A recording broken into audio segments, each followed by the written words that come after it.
Call of the Wild by Jack London. Read by Red Vinyl Kitty. Chapter 1. Into the Primitive. Old longing's nomadic leap, chafing at custom's chain, again from its brumal sleep wakens the ferine strain. Buck did not read the newspapers, or he would have known that trouble was brewing.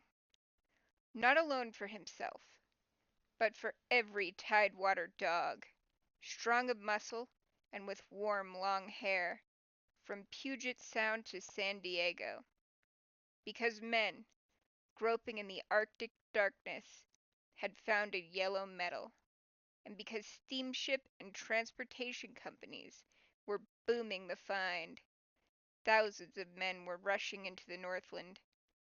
These men wanted dogs, and the dogs they wanted were heavy dogs, with strong muscles by which to toil, and furry coats to protect them from the frost. Buck lived at a big house in the sun-kissed Santa Clara Valley. Judge Miller's place, it was called. It stood back from the road, half hidden among the trees, through which glimpses could be caught of the wide, cool veranda that ran around its four sides. The house was approached by gravelled driveways which wound about through wide, spreading lawns and under the interlacing boughs of tall poplars. At the rear, things were on even a more spacious scale than at the front. There were great stables, where a dozen grooms and boys held forth, rows of vine-clad servants' cottages, an endless and orderly array of outhouses, long grape arbors, green pastures, orchards, and berry patches. Then there was the pumping plant for the artesian well, and the big cement tank where Judge Miller's boys took their morning plunge and kept cool in the hot afternoon. And over this great domain Buck ruled. Here he was born, and here he had lived the 4 years of his life. It was true. There were other dogs. There could not be but other dogs on so vast a place. But they did not count. They came and went, resided in the populous kennels, or lived obscurely in the recesses of the house after the fashion of Toots, the Japanese pug, or Isabel, the Mexican hairless. Strange creatures that rarely put nose out of doors, or set foot to ground. On the other hand, there were the fox terriers, a score of them at least, who yelped fearful promises at Toots and Isabel, looking out of the windows at them, and protected by a legion of housemaids armed with brooms and mops. But Buck was neither house dog nor kennel dog. The whole realm was his. He plunged into the swimming tank, or went hunting with the judge's sons. He escorted Molly and Alice, the judge's daughters, on long twilight or early morning rambles. On wintry nights he lay at the judge's feet before the roaring library fire. He carried the judge's grandsons on his back, or rolled them in the grass, and guarded their footsteps through wild adventures down to the fountain in the stable yard, and even beyond, where the paddocks were, and the berry patches. Among the terriers he stalked imperiously, and Toots and Isabel he utterly ignored, for he was king. King over all creeping, crawling, flying things of Judge Miller's place, humans included. His father, Elmo, a huge St. Bernard, had been the judge's inseparable companion, and Buck bid fair to follow in the way of his father. He was not so large. He weighed only 140 pounds, for his mother, Shep, had been a Scotch shepherd dog. Nevertheless, 140 pounds, to which was added the dignity that comes of good living and universal respect, enabled him to carry himself in right royal fashion. During the 4 years since his puppyhood, he had lived the life of a sated aristocrat. He had a fine pride in himself, was even a trifle egotistical, as country gentlemen sometimes become because of their insular situation, but he had saved himself by not becoming a mere pampered house dog. Hunting and kindred outdoor delights had kept down the fat and hardened his muscles, and to him, as to the cold tubbing races, the love of water had been a tonic and a health preserver. And this was the manner of dog Buck was in the fall of 1897, when the Klondike strike dragged men from all over the world into the frozen North. But Buck did not read the newspapers, and he did not know that Manuel, one of the gardener's helpers, was an undesirable acquaintance. Manuel had one besetting sin. He loved to play Chinese lottery. Also, in his gambling, he had one besetting weakness: faith in a system, and this made his damnation certain, for to play a system requires money, while the wages of a gardener's helper do not lap over the needs of a wife and numerous progeny. The judge was at a meeting of the Raisin Growers Association, and the boys were busy organizing an athletic club on the memorable night of Manuel's treachery.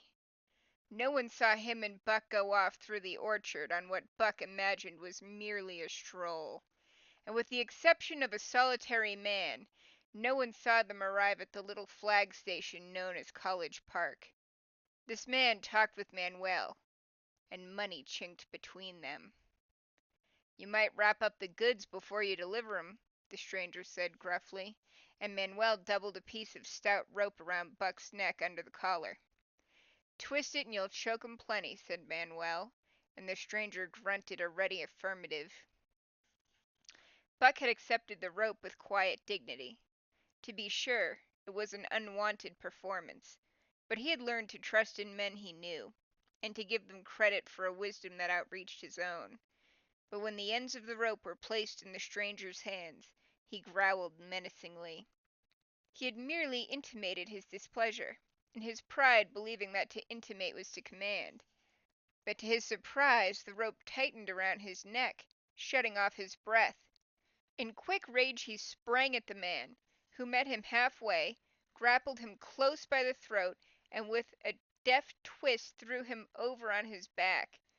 Then the rope tightened mercilessly, while Buck struggled in a fury, his tongue lolling out of his mouth and his great chest panting futilely.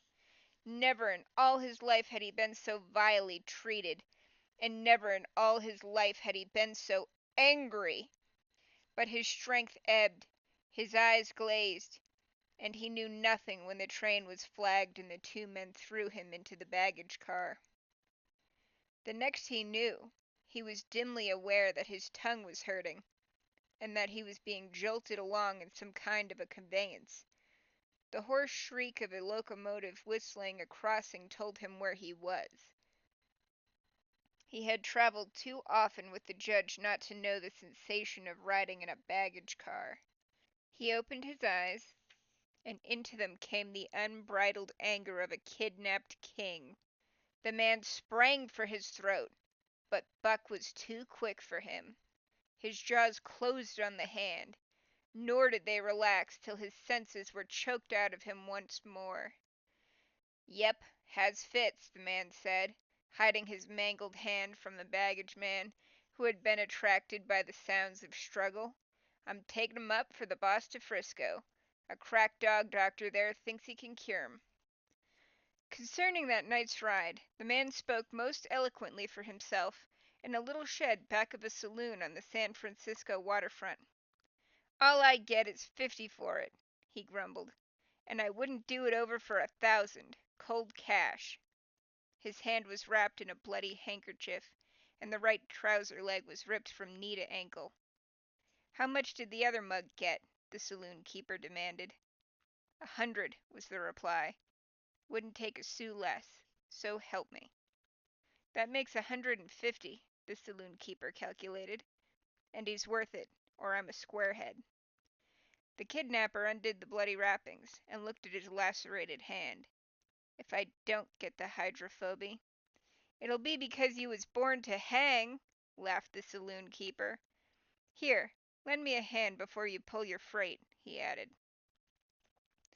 Dazed, suffering intolerable pain from throat and tongue, with the life half throttled out of him, Buck attempted to face his tormentors, but he was thrown down and choked repeatedly, till they succeeded in filing the heavy brass collar from off his neck.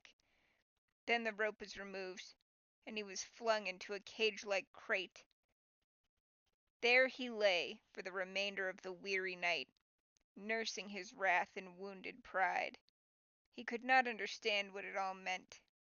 What did they want from him, these strange men?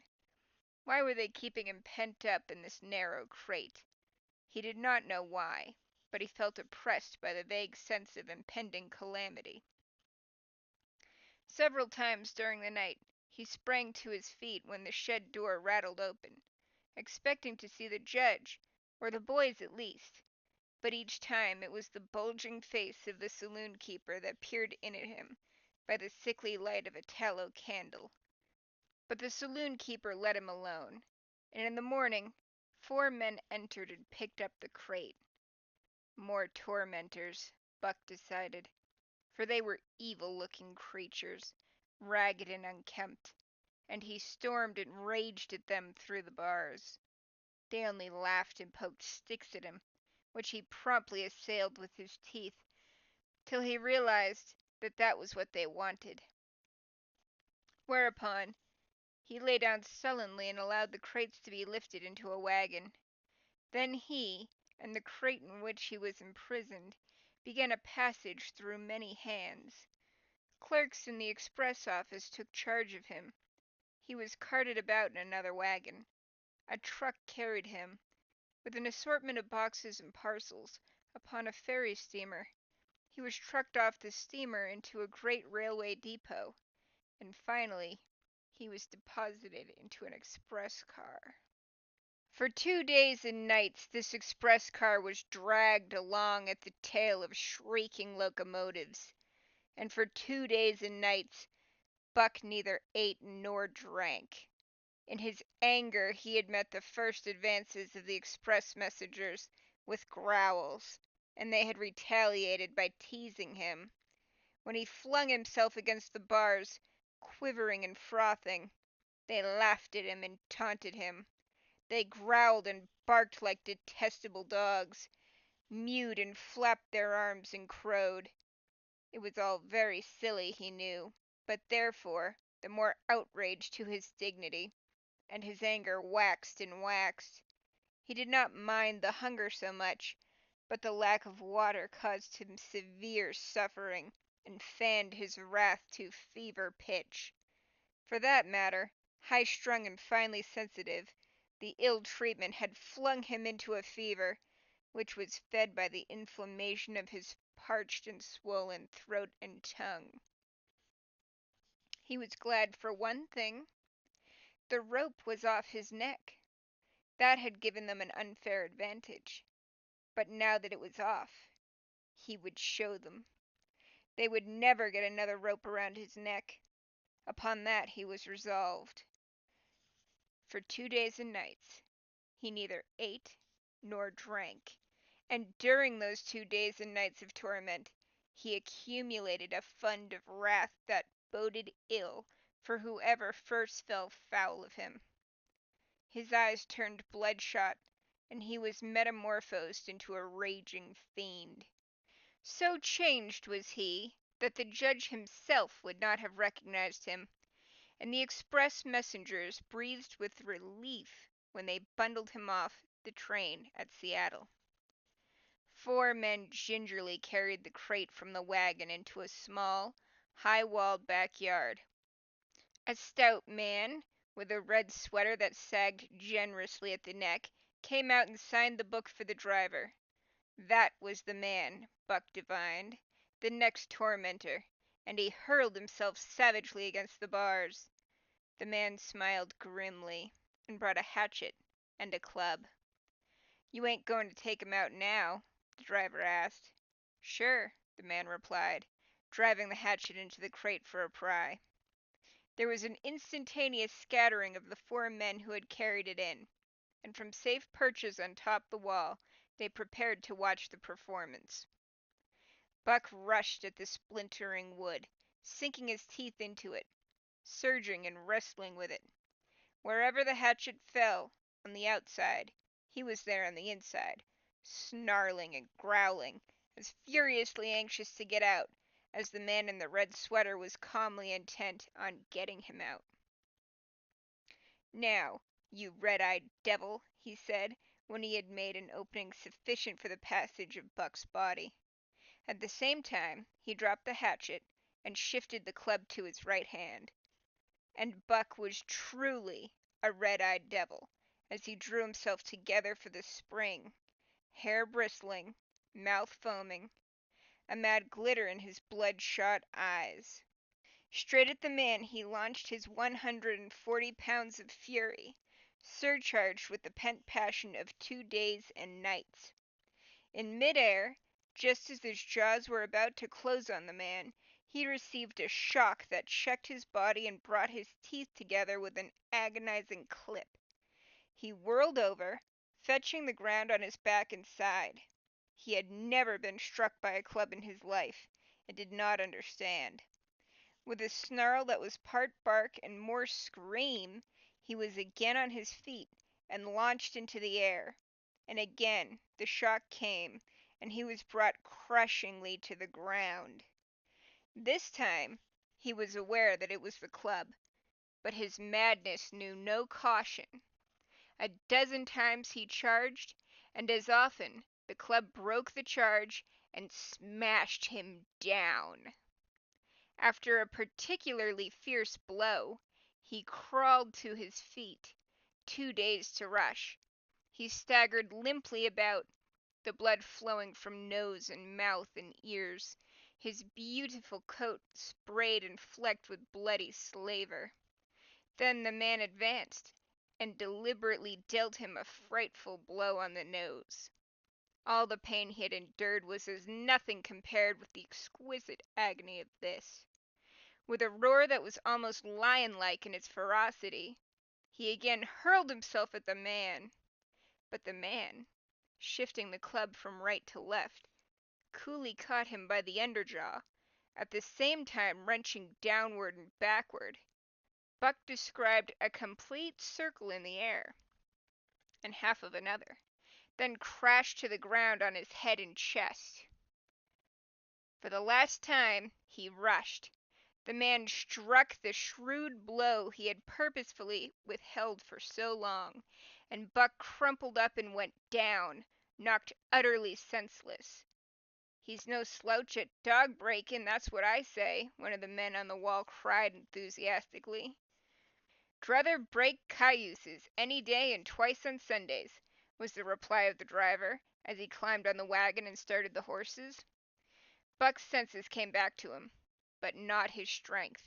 He lay where he had fallen, and from there he watched the man in the red sweater. "Answers to the name of Buck," the man soliloquized, quoting from the saloon keeper's letter which had announced the consignment of the crate and contents. "Well, Buck, my boy," he went on in a genial voice, "we've had our little ruction, and the best thing we can do is to let it go at that. You've learned your place, and I know mine. Be a good dog, and all'll go well, and the goose hang high. Be a bad dog, and I'll whale the stuffin' out of you. Understand?" As he spoke, he fearlessly patted the head he had so mercilessly pounded, and though Buck's hair involuntarily bristled at touch of the hand, he endured it without protest. When the man brought him water, he drank eagerly, and later bolted a generous meal of raw meat, chunk by chunk, from the man's hand. He was beaten. He knew that, but he was not broken. He saw, once for all, that he stood no chance against a man with a club. He had learned the lesson, and in all his afterlife he never forgot it. That club was a revelation, It was his introduction to the reign of primitive law, and he met the introduction halfway. The facts of life took on a fiercer aspect, and while he faced that aspect uncowed, he faced it with all the latent cunning of his nature aroused. As the days went by, other dogs came, in crates and at the end of ropes, some docilely, and some raging and roaring as he had come, and one and all he watched them pass under the dominion of the man in the red sweater. Again and again, as he looked at each brutal performance, the lesson was driven home to Buck. A man with a club was a lawgiver, a master to be obeyed, though not necessarily conciliated. Of this last Buck was never guilty, though he did see dogs beaten that fawned upon the man, and wagged their tails, and licked his hand. Also, he saw one dog that would neither conciliate nor obey, finally killed in the struggle for mastery. Now and again, men came, strangers who talked excitedly, wheedlingly, and in all kinds of fashions to the man in the red sweater. And at such times that money passed between them, the strangers took one or more of the dogs away with them. Buck wondered where they went, for they never came back, but the fear of the future was strong upon him, and he was glad each time when he was not selected. Yet his time came in the end, in the form of a little weazened man who spat broken English and many strange and uncouth exclamations which Buck could not understand. "Sacredam!" he cried, when his eyes lit upon Buck. "Dat one damn bully dog, eh? How much?" "300, and a present at that," was the prompt reply of the man in the red sweater. "And seein' it's government money, you ain't got no kick comin', eh, Perot?" Perot grinned. Considering that the price of dogs had been boomed skyward by the unwonted demand, it was not an unfair sum for so fine an animal. The Canadian government would be no loser, nor would its dispatches travel the slower. Perot knew dogs, and when he looked at Buck, he knew that he was 1 in 1,000. 1 in 10,000, he commented mentally. Buck saw money pass between them, and was not surprised when Curly, a good-natured Newfoundland, and he were led away by the little weazened man. That was the last he saw of the man in the red sweater, and as Curly and he looked at receding Seattle from the deck of the Narwhal, it was the last he saw of the warm Southland. Curly and he were taken below by Perot and turned over to a black-faced giant called Francois. Perot was a French-Canadian and swarthy, but Francois was a French-Canadian half-breed and twice as swarthy. They were a new kind of men to Buck, of which he was destined to see many more, and while he developed no affection for them, he none the less grew honestly to respect them. He speedily learned that Perot and Francois were fair men, calm, and impartial in administering justice, and too wise in the ways of dogs to be fooled by dogs. In the 'tween decks of the Narwhal, Buck and Curly joined 2 other dogs. One of them was a big snow-white fellow from Spitzbergen, who had been brought away by a whaling captain, and who had later accompanied a geological survey into the Barrens. He was friendly, in a treacherous sort of way, smiling into one's face the while he meditated some underhand trick, as, for instance, when he stole from Buck's food at the first meal. As Buck sprang to punish him, the lash of Francois's whip sang through the air, reaching the culprit first, and nothing remained to Buck but to recover the bone. That was fair of Francois, he decided, and the half-breed began his rise in Buck's estimation.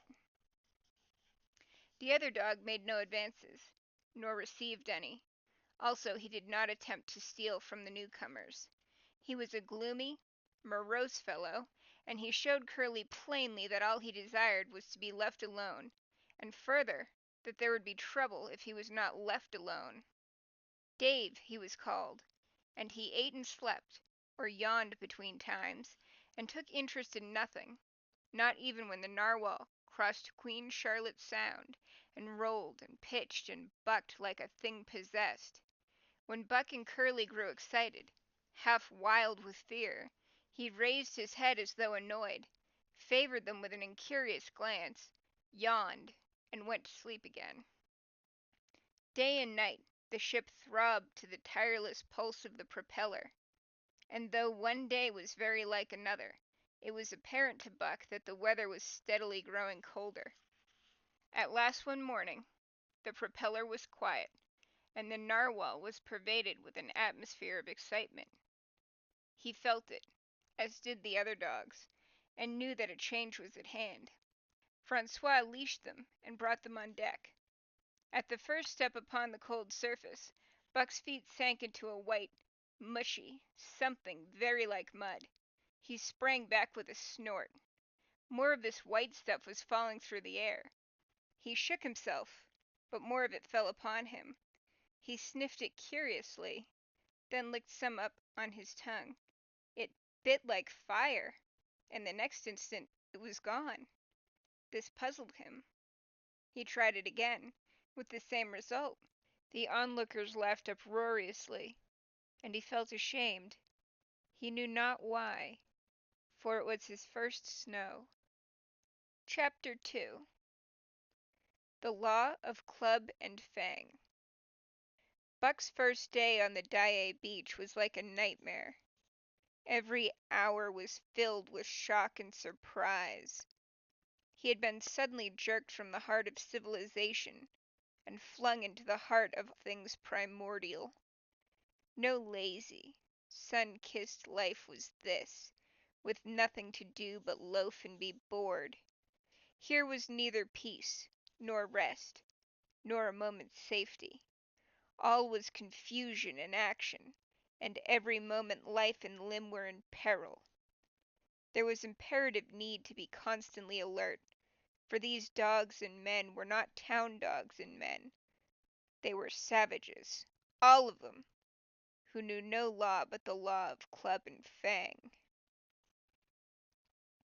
He had never seen dogs fight as these wolfish creatures fought, and his first experiences taught him an unforgettable lesson.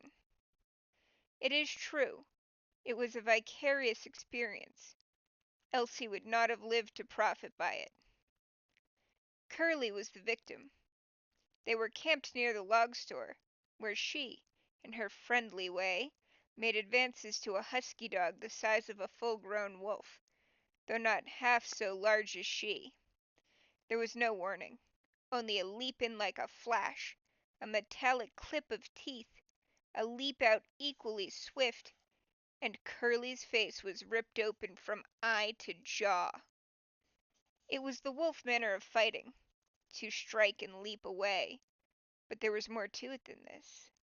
30 or 40 huskies ran to the spot and surrounded the combatants in an intent and silent circle. Buck did not comprehend that silent intentness, nor the eager way with which they were licking their chops.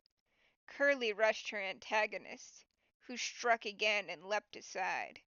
He met her next rush with his chest, in a peculiar fashion that tumbled her off her feet. She never regained them. This was what the onlooking huskies had waited for. They closed in upon her, snarling and yelping, and she was buried, screaming with agony, beneath the bristling mass of bodies. So sudden was it, and so unexpected, that Buck was taken aback. He saw Spitz run out his scarlet tongue in a way he had of laughing, and he saw Francois, swinging an axe, spring into the mess of dogs. 3 men with clubs were helping him to scatter them. It did not take long. 2 minutes from the time Curly went down, the last of her assailants were clubbed off. But she lay there limp and lifeless, in the bloody trampled snow, almost literally torn to pieces, the swart half-breed standing over her and cursing horribly. The scene often came back to Buck to trouble him in his sleep. So that was the way. No fair play. Once down, that was the end of you. Well, he would see to it that he never went down. Spitz ran out his tongue and laughed again. And from that moment, Buck hated him with a bitter and deathless hatred. Before he had recovered from the shock caused by the tragic passing of Curly, he received another shock. Francois fastened upon him an arrangement of straps and buckles. It was a harness, such as he had seen the grooms put on the horses at home. And as he had seen horses work, so he was set to work, hauling Francois on a sled to the forest that fringed the valley, and returning with a load of firewood. Though his dignity was sorely hurt by thus being made a draft animal, he was too wise to rebel. He buckled down with a will, and did his best, though it was all new and strange. Francois was stern, demanding instant obedience, and by virtue of his whip receiving instant obedience, while Dave, who was an experienced wheeler, nipped Buck's hind quarters whenever he was in error. Spitz was the leader, likewise experienced, and while he could not always get at Buck, he growled sharp reproof now and again, or cunningly threw his weight in the traces to jerk Buck into the way he should go. Buck learned easily, and under the combined tuition of his two mates and Francois, made remarkable progress. Ere they returned to camp, he knew enough to stop at Hoe, to go ahead at Mush, to swing wide on the bends, and to keep clear of the wheeler when the loaded sled shot downhill at their heels. "Tree very good dogs," Francois told Perrault. "Dat Buck, heem pull like hell. I teach him quick as anyting." By afternoon, Perrault, who was in a hurry to be on the trail with his dispatches, returned with two more dogs. Billy and Joe, he called them, two brothers and true huskies both. Sons of the one mother, though they were as different as day and night. Billy's one fault was his excessive good nature, while Joe was the very opposite, sour and introspective, with a perpetual snarl and a malignant eye. Buck received them in comradely fashion.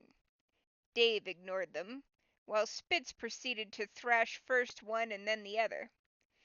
Billy wagged his tail appeasingly, turned to run when he saw that appeasement was of no avail, and cried, still appeasingly, when Spitz's sharp teeth scored his flank.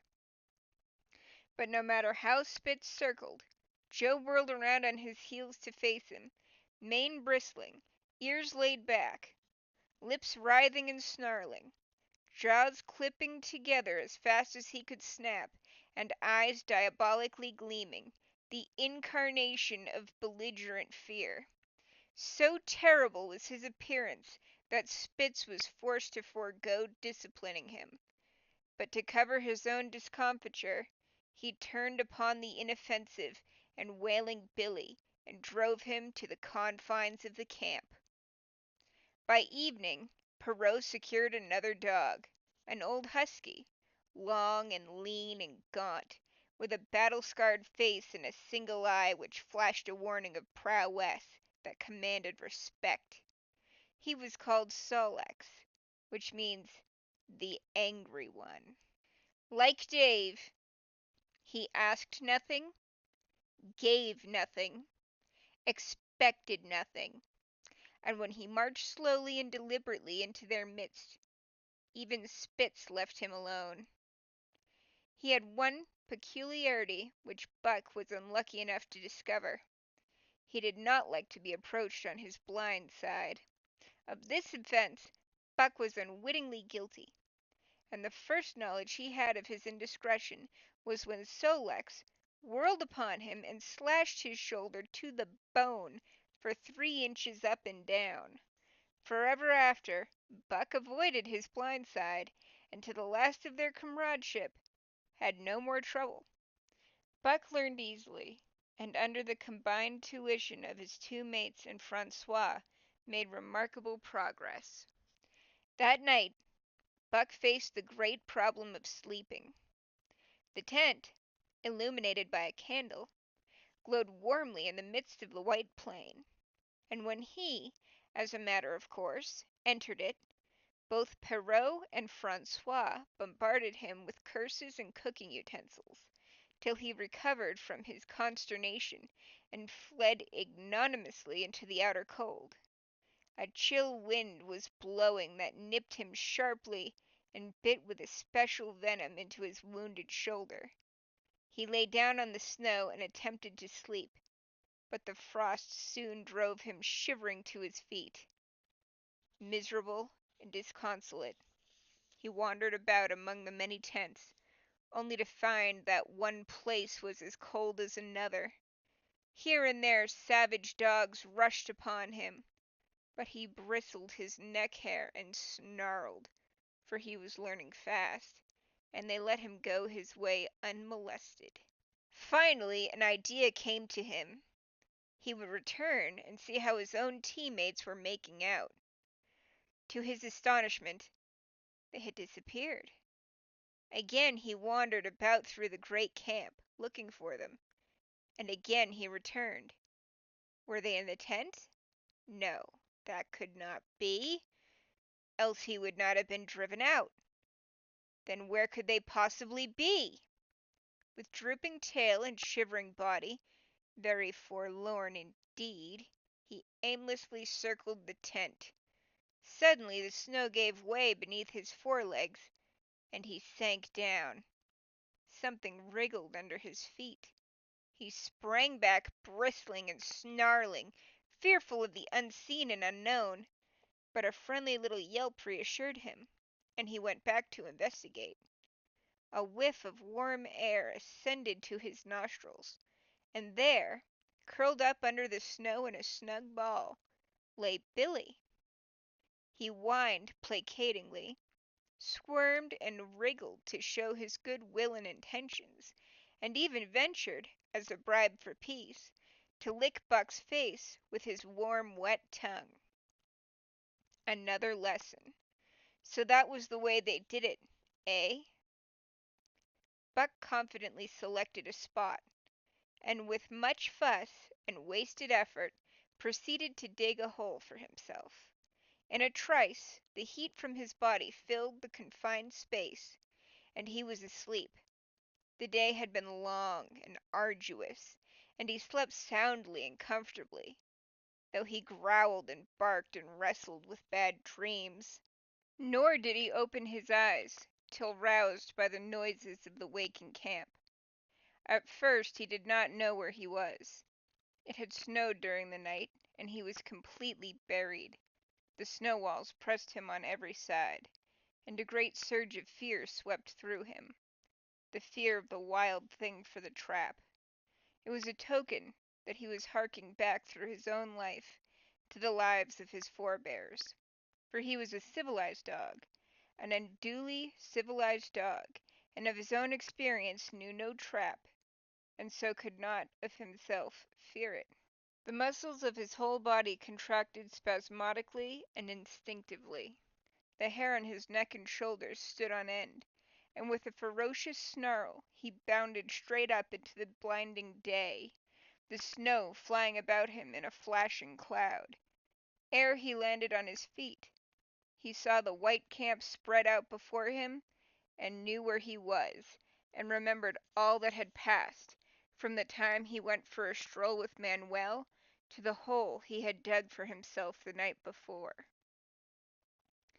A shout from Francois hailed his appearance. "What I say?" the dog driver cried to Perrault. "Dat Buck for sure learn quick as anyting." Perrault nodded gravely.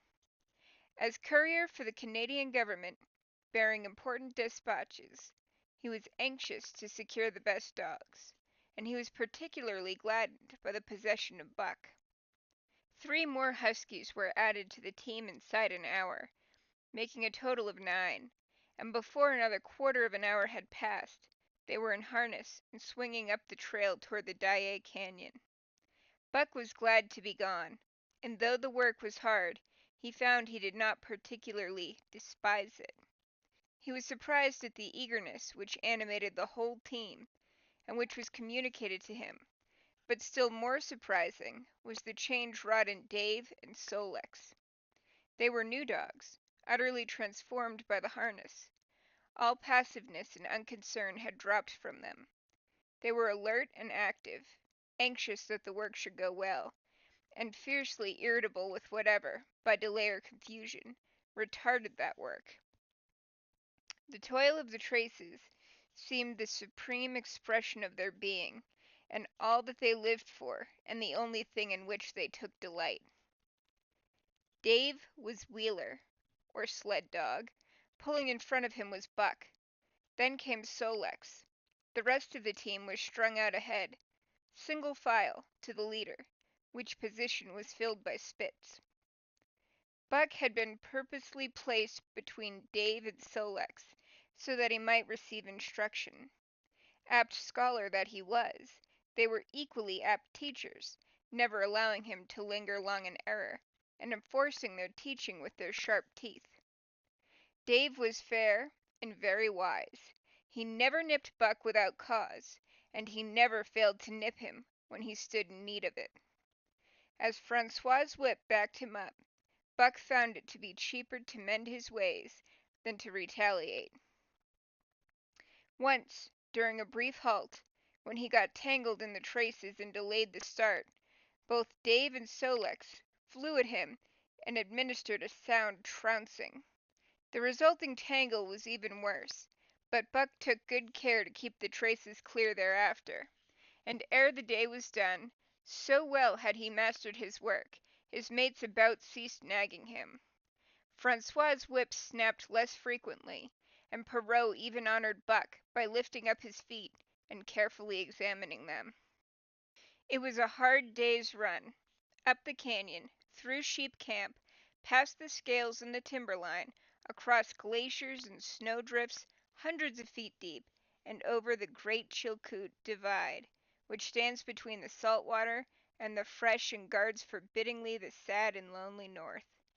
They made good time, down the chain of lakes, which fills the craters of extinct volcanoes, and late that night pulled into the huge camp at the head of Lake Bennett, where thousands of gold seekers were building boats against the breakup of the ice in the spring.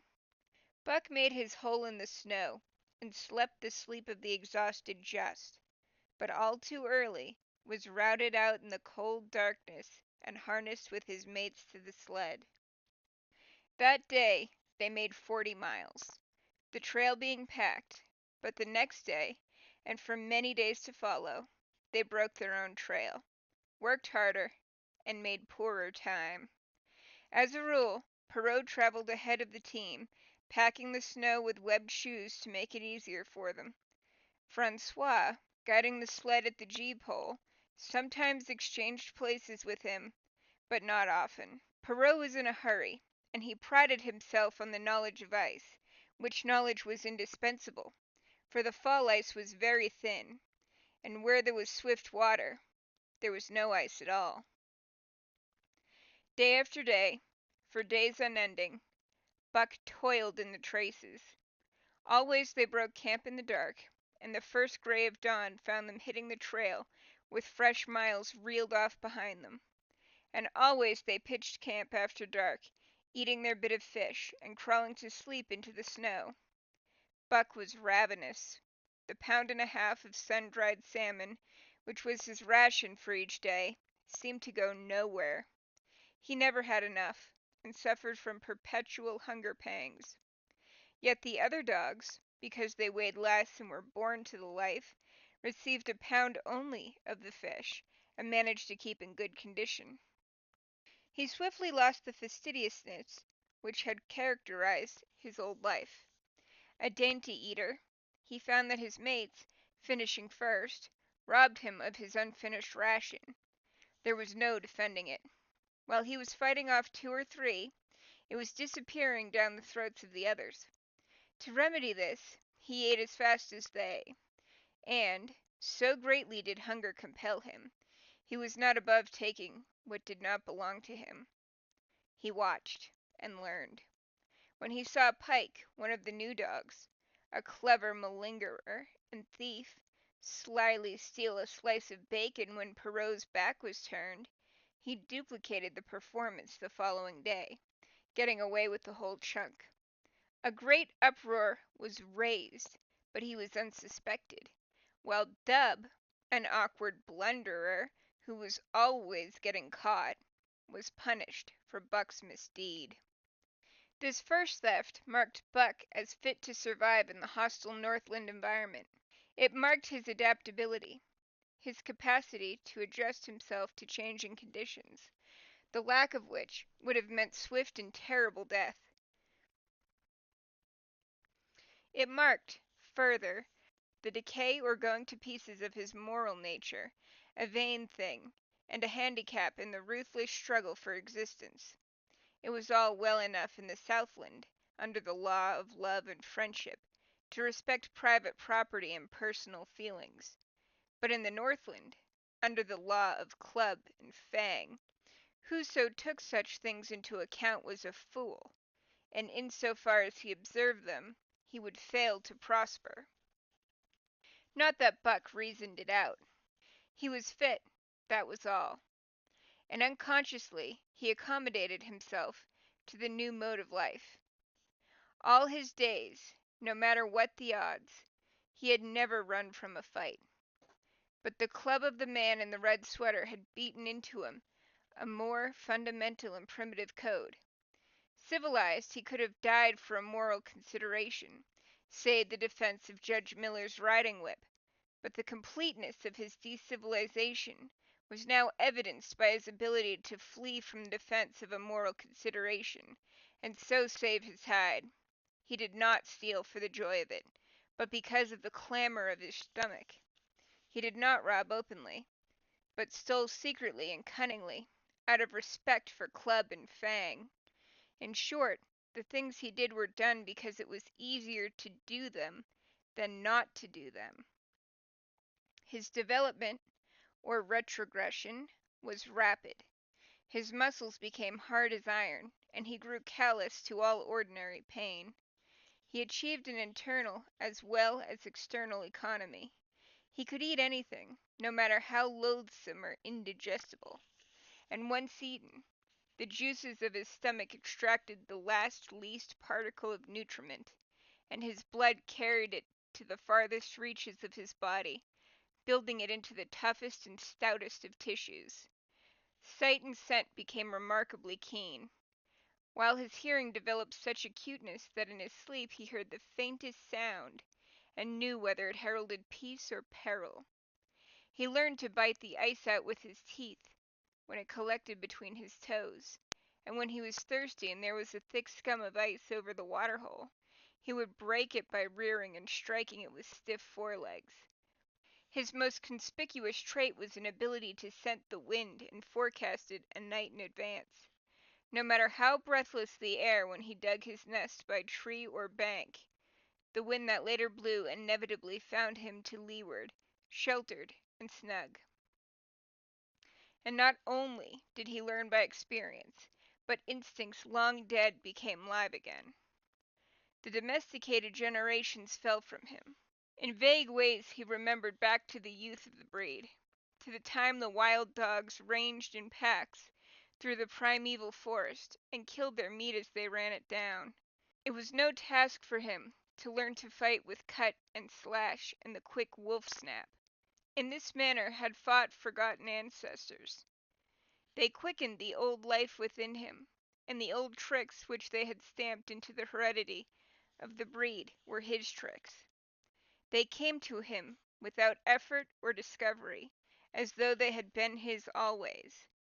And when on the still cold nights he pointed his nose at a star and howled long and wolf-like, it was his ancestors, dead in dust, pointing nose at star and howling down through the centuries and through him. And his cadences were their cadences, the cadences which voiced their woe, and what to them was the meaning of the stillness, and the cold and dark. Thus, as token of what a puppet thing life is, the ancient song surged through him, and he came into his own again. And he came, because men had found a yellow metal in the north, and because Manuel was a gardener's helper, whose wages did not lap over the needs of his wife, and divers small copies of himself. Chapter 3. The Dominant Primordial Beast. The dominant primordial beast was strong in buck, and under the fierce conditions of trail life, it grew and grew. Yet it was a secret growth. His new-born cunning gave him poise and control. He was too busy adjusting himself to the new life to feel at ease, and not only did he not pick fights, but he avoided them whenever possible. A certain deliberateness characterized his attitude. He was not prone to rashness and precipitate action, and in the bitter hatred between him and Spitz, he betrayed no impatience, shunned all offensive acts. On the other hand, possibly because he divined in Buck a dangerous rival, Spitz never lost an opportunity of showing his teeth.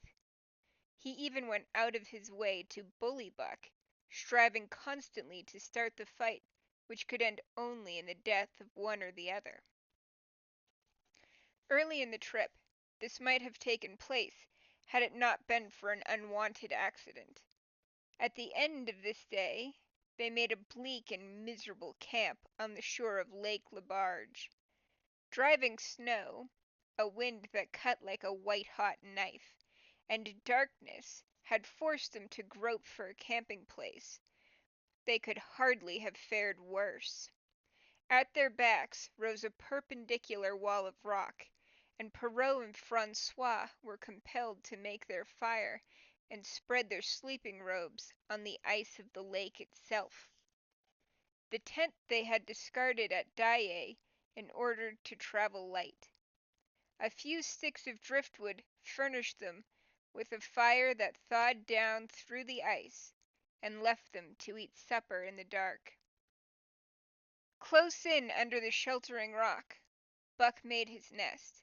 So snug and warm was it, that he was loath to leave it when Francois distributed the fish which he had first thawed over the fire. But when Buck finished his ration and returned, he found his nest occupied. A warning snarl told him that the trespasser was Spitz. Till now, Buck had avoided trouble with his enemy, but this was too much. The beast in him roared. He sprang upon Spitz with a fury which surprised them both, and Spitz particularly, for his whole experience with Buck had gone to teach him that his rival was an unusually timid dog, who managed to hold his own only because of his great weight and size.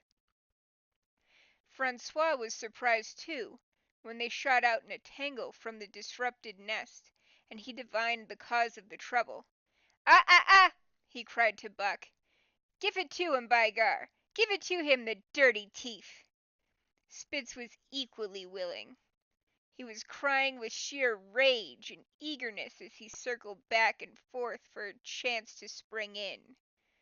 Buck was no less eager, and no less cautious, as he likewise circled back and forth for the advantage. But it was then that the unexpected happened, the thing which projected their struggle for supremacy far into the future, past many a weary mile of trail and toil. An oath from Perrault, the resounding impact of a club upon a bony frame, and a shrill yelp of pain heralded the breaking forth of pandemonium. The camp was suddenly discovered to be alive with skulking furry forms, starving huskies, 4 or 5 score of them, who had scented the camp from some Indian village. They had crept in while Buck and Spitz were fighting, and when the two men sprang among them with stout clubs, they showed their teeth and fought back. They were crazed by the smell of the food. Perrault found one with head buried in the grub box. His club landed heavily on the gaunt ribs, and the grub box was capsized on the ground. On the instant a score of the famished brutes were scrambling for the bread and bacon. The clubs fell upon them unheeded. They yelped and howled under the rain of blows, but struggled none the less madly till the last crumb had been devoured. In the meantime, the astonished team dogs had burst out of their nests, only to be set upon by the fierce invaders. Never had Buck seen such dogs. It seemed as though their bones would burst through their skins. They were mere skeletons, draped loosely in draggled hides, with blazing eyes and slavered fangs. But the hunger madness made them terrifying, irresistible. There was no opposing them. The team dogs were swept back against the cliff at the first onset. Buck was beset by 3 huskies, and in a trice his head and shoulders were ripped and slashed. The din was frightful. Billy was crying as usual. Dave and Sol-leks, dripping blood from a score of wounds, were fighting bravely side by side. Joe was snapping like a demon. Once his teeth closed on the foreleg of a husky, and he crunched down through the bone. Pike, the malingerer, leapt upon the crippled animal, breaking its neck with a quick flash of teeth and a jerk. Buck got a frothing adversary by the throat, and was sprayed with blood when his teeth sank through the jugular. The warm taste of it in his mouth goaded him to greater fierceness. He flung himself upon another, and at the same time felt teeth sink into his own throat. It was Spitz, treacherously attacking from the side. Perrault and Francois, having cleaned out their part of the camp, hurried to save their sled dogs.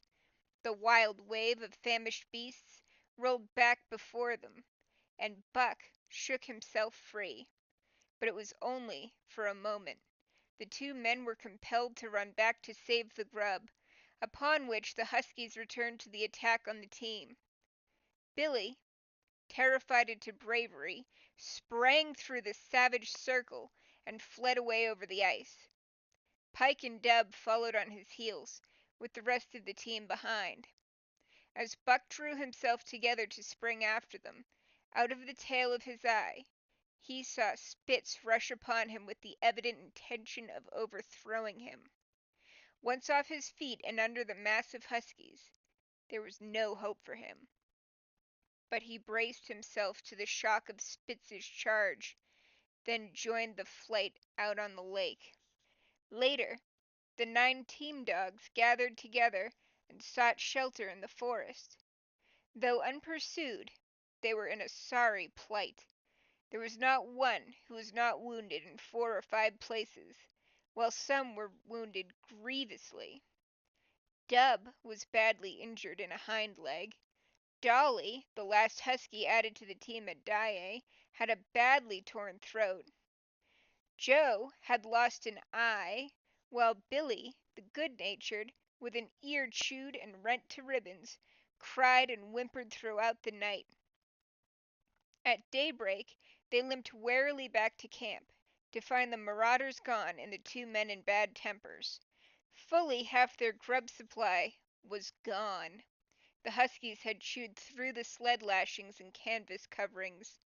In fact, nothing, no matter how remotely eatable, had escaped them. They had eaten a pair of Perrault's moose-hide moccasins, chunks out of the leather traces, and even 2 feet of lash from the end of Francois's whip. He broke from a mournful contemplation of it to look over his wounded dogs. "Ah, my friends," he said softly, "maybe it make you mad dog, dose many bites. Maybe all mad dog. Sacre dam. What you tink, eh, Perrault?" The courier shook his head dubiously. With 400 miles of trail still between him and Dawson, he could ill afford to have madness break out among his dogs. 2 hours of cursing and exertion got the harnesses into shape, and the wound-stiffened team was under way, struggling painfully over the hardest part of the trail they had yet encountered, and for that matter, the hardest between them and Dawson. The 30-mile river was wide open. Its wild water defied the frost, and it was in the eddies only, and in the quiet places, that the ice held at all. 6 days of exhausting toil were required to cover those 30 terrible miles, and terrible they were, for every foot of them was accomplished at the risk of life to dog and man. A dozen times Perrault, nosing the way, broke through the ice bridges, being saved by the long pole he carried, which he so held that it fell each time across the hole made by his body. But a cold snap was on, the thermometer registering 50 below zero, and each time he broke through he was compelled for very life to build a fire and dry his garments. Nothing daunted him. It was because nothing daunted him that he had been chosen for government courier. He took all manner of risks, resolutely thrusting his little weazened face into the frost, and struggling on from dim dawn to dark. He skirted the frowning shores on rim ice that bent and crackled underfoot, and upon which they dared not halt. Once the sled broke through, with Dave and Buck, and they were half frozen, and all but drowned by the time they were dragged out. The usual fire was necessary to save them. They were coated solidly with ice, and the two men kept them on the run around the fire, sweating and thawing, so close that they were singed by the flames. At another time Spitz went through, dragging the whole team after him up to Buck, who strained backward with all his strength, his forepaws on the slippery edge and the ice quivering and snapping all around. But behind him was Dave, likewise straining backward, and behind the sled was Francois, pulling till his tendons cracked. Again the rim ice broke away before and behind, and there was no escape except up the cliff. Perrault scaled it by a miracle, while Francois prayed for just that miracle, and with every thong and sled lashing and the last bit of harness rove into the long rope, the dogs were hoisted, one by one, to the cliff crest. Francois came up last, and the sled and load. Then came the search for a place to descend, which descent was ultimately made by the aid of the rope, and night found them back on the river, with a quarter of a mile to the day's credit. By the time they made the Hootalinqua in good ice, Buck was played out. The rest of the dogs were in like condition, but Perrault, to make up lost time, pushed them late and early. The first day they covered 35 miles to the Big Salmon. The next day 35 more to the Little Salmon. The third day 40 miles, which brought them well up toward the Five Fingers. Buck's feet were not so compact and hard as the feet of the huskies. His had softened during the many generations since the day his last wild ancestor was tamed by a cave-dweller or river-man. All day long he limped in agony, and camp once made, lay down like a dead dog. Hungry as he was, he would not move to receive his ration of fish, which Francois had to bring to him. Also, the dog-driver rubbed Buck's feet for half an hour each night after supper, and sacrificed the tops of his own moccasins to make 4 moccasins for Buck. This was a great relief, and Buck caused even the weazened face of Perrault to twist itself into a grin one morning when Francois forgot the moccasins, and Buck lay on his back, his 4 feet waving appealingly in the air, and refused to budge without them. Later his feet grew hard to the trail, and the worn-out foot-gear was thrown away. At the Pelly one morning, as they were harnessing up, Dolly, who had never been conspicuous for anything, went suddenly mad.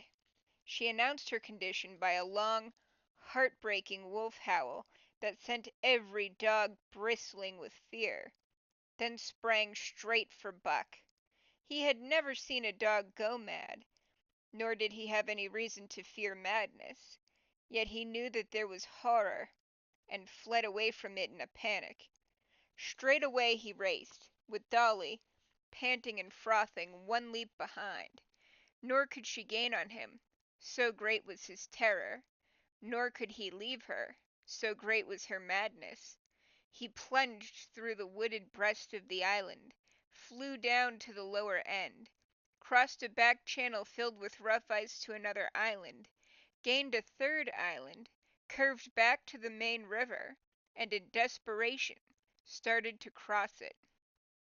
And all the time, though he did not look, he could hear her snarling just one leap behind.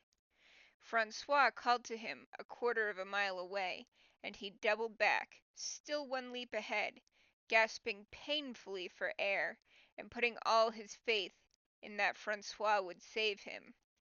The dog driver held the axe poised in his hand, and as Buck shot past him, the axe crashed down upon Mad Dolly's head. Buck staggered over against the sled, exhausted, sobbing for breath, helpless. This was Spitz's opportunity. He sprang upon Buck, and twice his teeth sank into his unresisting foe, and ripped and tore the flesh to the bone. Then Francois's lash descended, and Buck had the satisfaction of watching Spitz receive the worst whipping as yet administered to any of the teams. "One devil, dat Spitz," remarked Perrault. "Some damn day heem kill dat Buck." "Dat Buck two devils," was Francois's rejoinder. "All de time I watch dat Buck I know for sure. Listen. Some damn fine day heem get mad like hell, and den heem chew dat Spitz up and spit him out on de snow. Sure, I know." From then on, it was war between them. Spitz, as lead dog and acknowledged master of the team, felt his supremacy threatened by this strange Southland dog.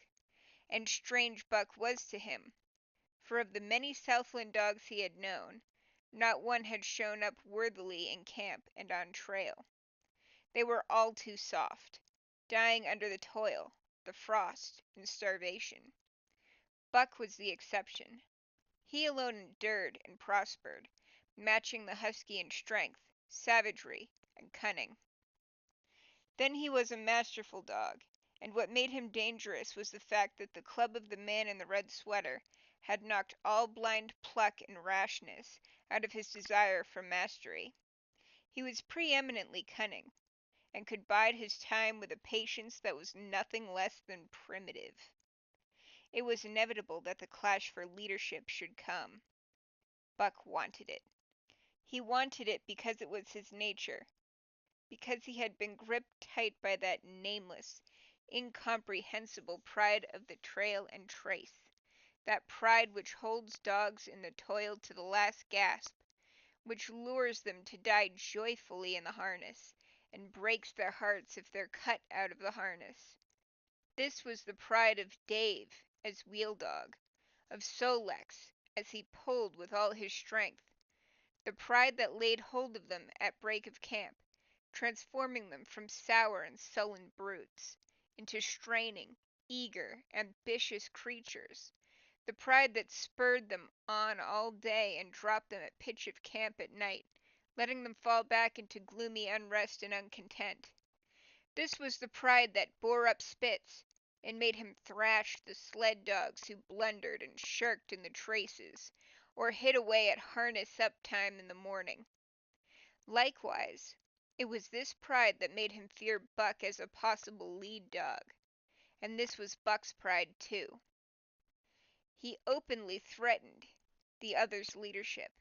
He came between him and the shirks he could have punished, and he did it deliberately.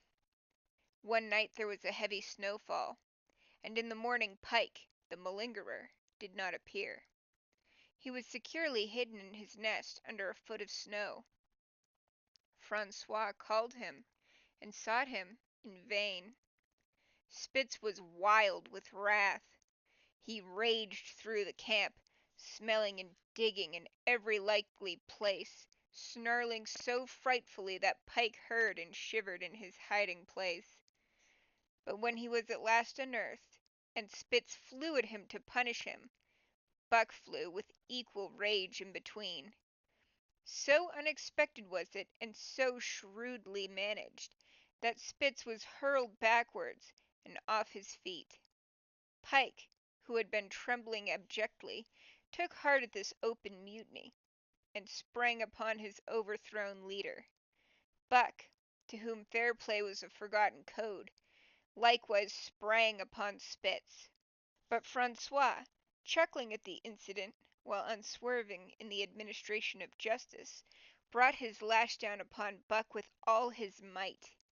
This failed to drive Buck from his prostrate rival, and the butt of the whip was brought into play. Half stunned by the blow, Buck was knocked backward, and the lash laid upon him again and again, while Spitz soundly punished the many times offending Pike.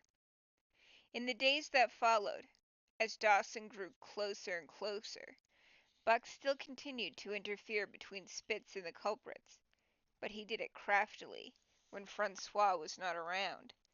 With the covert mutiny of Buck, a general insubordination sprang up and increased. Dave and Sol-leks were unaffected, but the rest of the team went from bad to worse. Things no longer went right. There was continual bickering and jangling. Trouble was always afoot, and at the bottom of it was Buck. He kept Francois busy, for the dog driver was in constant apprehension of the life and death struggle between the two, which he knew must take place sooner or later, and on more than one night the sounds of quarreling and strife among the other dogs turned him out of his sleeping robe, fearful that Buck and Spitz were at it. But the opportunity did not present itself, and they pulled into Dawson one dreary afternoon, with the great fight still to come. Here were many men, and countless dogs, and Buck found them all at work. It seemed the ordained order of things that dogs should work. All day they swung up and down the main street in long teams, and in the night their jingling bells still went by. They hauled cabin logs and firewood, freighted up to the mines, and did all manner of work that horses did in the Santa Clara Valley. Here and there Buck met Southland dogs, but in the main they were the wild wolf husky breed.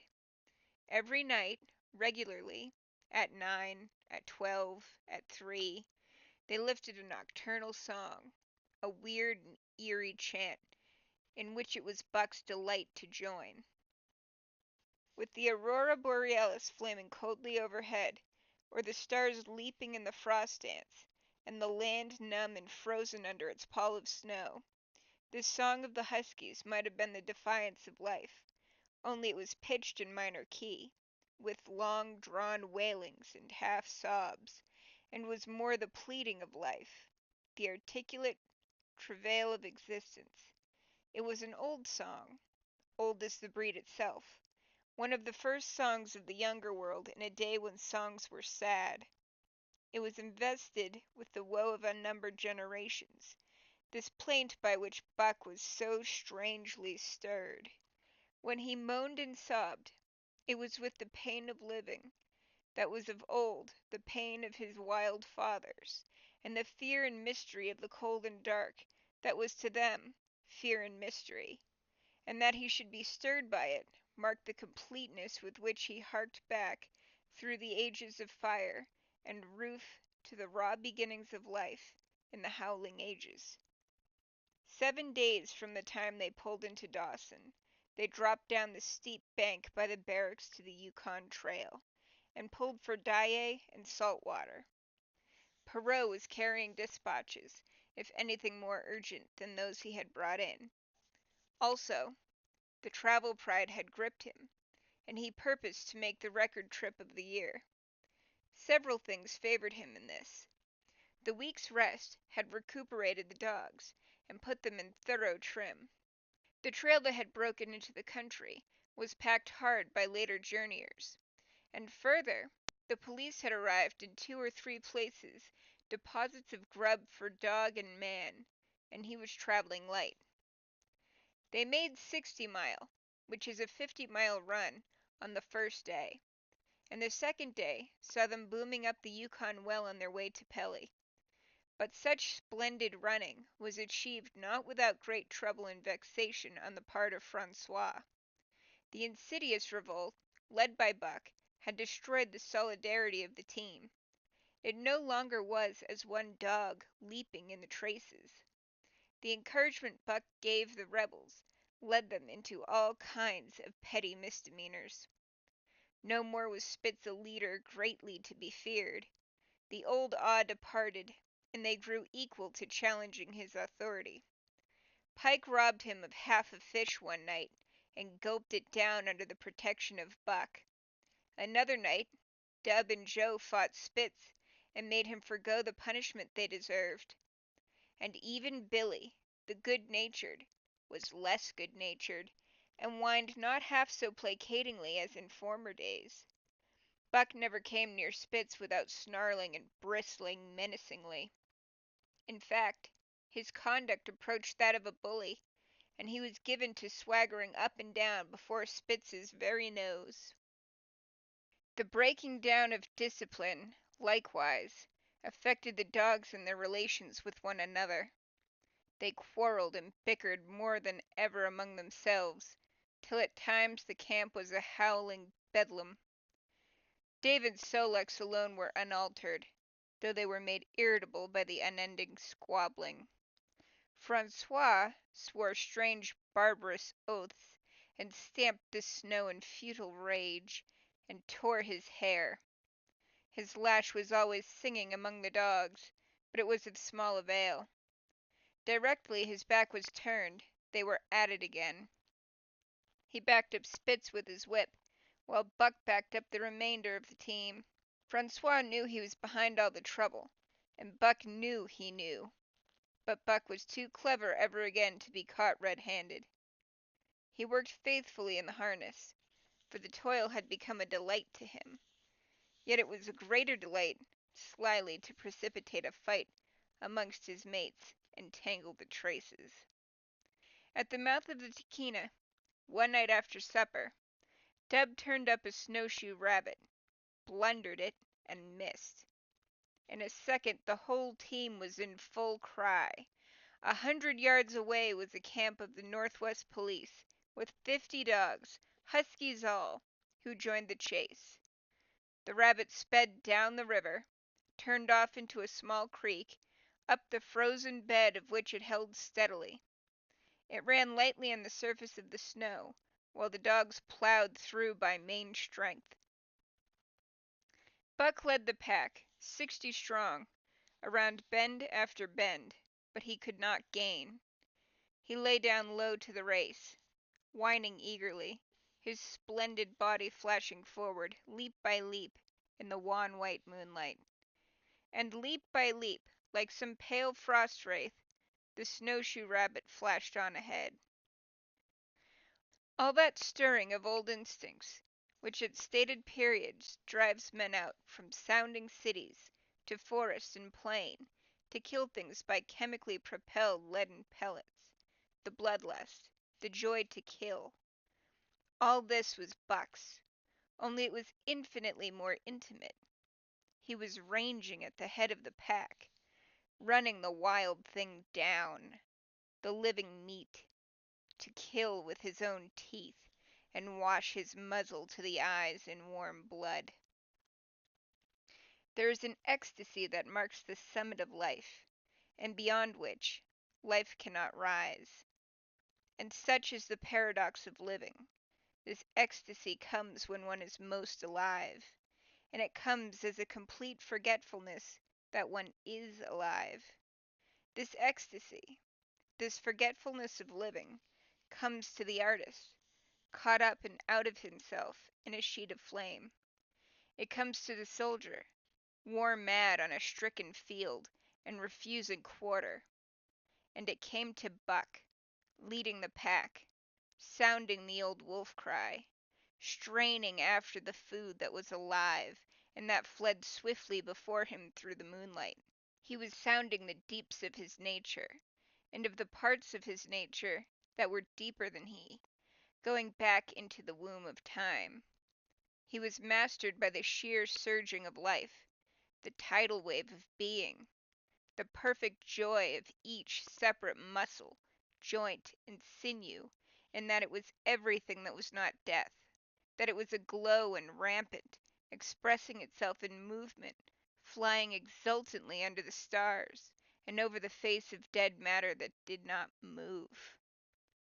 But Spitz, cold and calculating, even in his supreme moves, left the pack, and cut across a narrow neck of land, where the creek made a long bend around. Buck did not know of this, and as he rounded the bend, the frost wraith of a rabbit still flitting before him, he saw another and larger frost wraith leap from the overhanging bank into the immediate path of the rabbit. It was Spitz. The rabbit could not turn, and as the white teeth broke its back in midair, it shrieked as loudly as a stricken man may shriek. At sound of this, the cry of life plunging down from life's apex in the grip of death, the full pack at Buck's heels raised a hell's chorus of delight. Buck did not cry out. He did not check himself, but drove in upon Spitz, shoulder to shoulder, so hard that he missed the throat. They rolled over and over in the powdery snow. Spitz gained his feet, almost as though he had not been overthrown, slashing Buck down the shoulder and leaping clear. Twice his teeth clipped together, like the steel jaws of a trap, as he backed away for better footing, with lean and lifting lips that writhed and snarled. In a flash, Buck knew it. The time had come. It was to the death. As they circled about, snarling, ears laid back, keenly watchful for the advantage, the scene came to Buck with a sense of familiarity. He seemed to remember it all.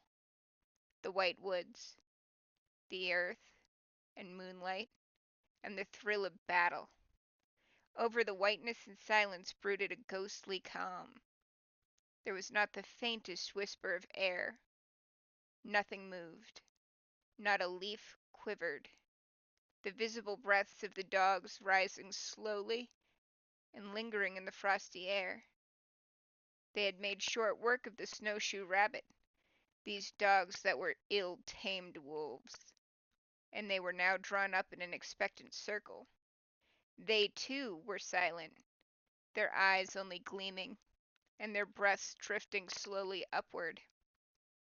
To Buck, it was nothing new or strange, this scene of old time. It was as though it had always been, the wonted way of things. Spitz was a practiced fighter. From Spitzbergen through the Arctic, and across Canada and the Barrens, he had held his own with all manner of dogs, and achieved mastery over them. Bitter rage was his, but never blind rage. In passion, to rend and destroy, he never forgot that his enemy was in like passion, to rend and destroy. He never rushed till he was prepared to receive a rush, never attacked till he had first defended that attack. In vain, Buck strove to sink his teeth in the neck of that big white dog. Wherever his fangs struck for the softer flesh, they were countered by the fangs of Spitz. Fang clashed fang, and lips were cut and bleeding, but Buck could not penetrate his enemy's guard. Then he warmed up and enveloped Spitz in a whirlwind of rushes. Time and time again he tried for the snow-white throat, where life bubbled near to the surface, And each time, and every time, Spitz slashed him and got away. Then Buck took to rushing, as though for the throat, when suddenly, drawing back his head and curving in from the side, he would drive his shoulder at the shoulder of Spitz, as a ram by which to overthrow him. But instead, Buck's shoulder was slashed down, each time as Spitz leaped lightly away. Spitz was untouched, while Buck was streaming with blood and panting hard. The fight was growing desperate, and all the while the silent and wolfish circle waited to finish off whichever dog went down. As Buck grew winded, Spitz took to rushing, and he kept him staggering for footing. Once Buck went over, and the whole circle of 60 dogs started up, but he recovered himself, almost in midair, and the circle sank down again and waited. But Buck possessed a quality that made for greatness: imagination. He fought by instinct, but he could fight by head as well. He rushed, as though attempting the old shoulder trick, but at the last instant swept low to the snow and in. His teeth closed on Spitz's left foreleg. There was a crunch of breaking bone, and the white dog faced him on 3 legs. Thrice he tried to knock him over, then repeated the trick and broke the right foreleg. Despite the pain and helplessness, Spitz struggled madly to keep up. He saw the silent circle with gleaming eyes, lolling tongues, and silvery breaths drifting upward, closing in upon him as he had seen similar circles close in upon beaten antagonists in the past. Only this time, he was the one who was beaten. There was no hope for him. Buck was inexorable. Mercy was a thing reserved for gentler climbs. He maneuvered for the final rush. The circle had tightened till he could feel the breaths of the huskies on his flanks. He could see them, beyond Spitz and to either side, half crouching for the spring, their eyes fixed upon him. A pause seemed to fall. Every animal was motionless as though turned to stone. Only Spitz quivered and bristled as he staggered back and forth, snarling with horrible menace, as though to frighten off impending death. Then Buck sprang in and out, but while he was in, shoulder had at last squarely met shoulder. The dark circle became a dot on the moon-flooded snow as Spitz disappeared from view. Buck stood and looked on, the successful champion, the dominant primordial beast who had made his kill and found it good. Chapter 4. Who has won the Mastership? Eh? What I say? I speak true when I say that Buck 2 devils. This was Francois's speech next morning, when he discovered Spitz missing, and Buck covered with wounds. He drew him to the fire, and by its light pointed them out. "Dat Spitz fight like hell," said Perrault, as he surveyed the gaping rips and cuts. "And dat Buck fight like 2 hells," was Francois's answer. "And now we make good time. No more Spitz, no more trouble, sure." While Perrault packed the camp outfit and loaded the sled, the dog driver proceeded to harness the dogs. Buck trotted up to the place Spitz would have occupied as leader, but Francois, not noticing him, brought Sol-leks to the coveted position. In his judgment, Sol-leks was the best lead dog left. Buck sprang upon Sol-leks in a fury, driving him back and standing in his place. "Eh? Eh?" Francois cried, slapping his thighs gleefully. "Look at dat Buck! He'm kill dat Spitz! He'm tink to take de job!" "Go way, Chook!" he cried, but Buck refused to budge. He took Buck by the scruff of the neck, and though the dog growled threateningly, dragged him to one side and replaced Sol-leks.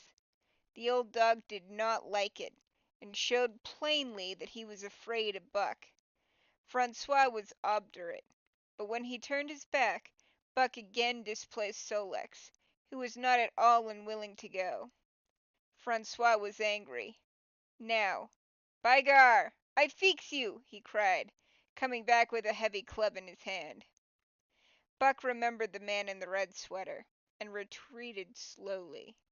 Nor did he attempt to charge in when Sol-leks was once more brought forward, but he circled just beyond the range of the club, snarling with bitterness and rage, and while he circled, he watched the club, so as to dodge it if thrown by Francois, for he was become wise in the way of clubs. The driver went about his work, and he called Buck when he was ready to put him in his old place in front of Dave. Buck retreated 2 or 3 steps. Francois followed him up, whereupon he again retreated. After some time of this, Francois threw down the club, thinking that Buck feared a thrashing. But Buck was in open revolt. He wanted, not to escape a clubbing, but to have the leadership. It was his by right. He had earned it, and he would not be content with less. Perrault took a hand. Between them, they ran him about for the better part of an hour. They threw clubs at him. He dodged.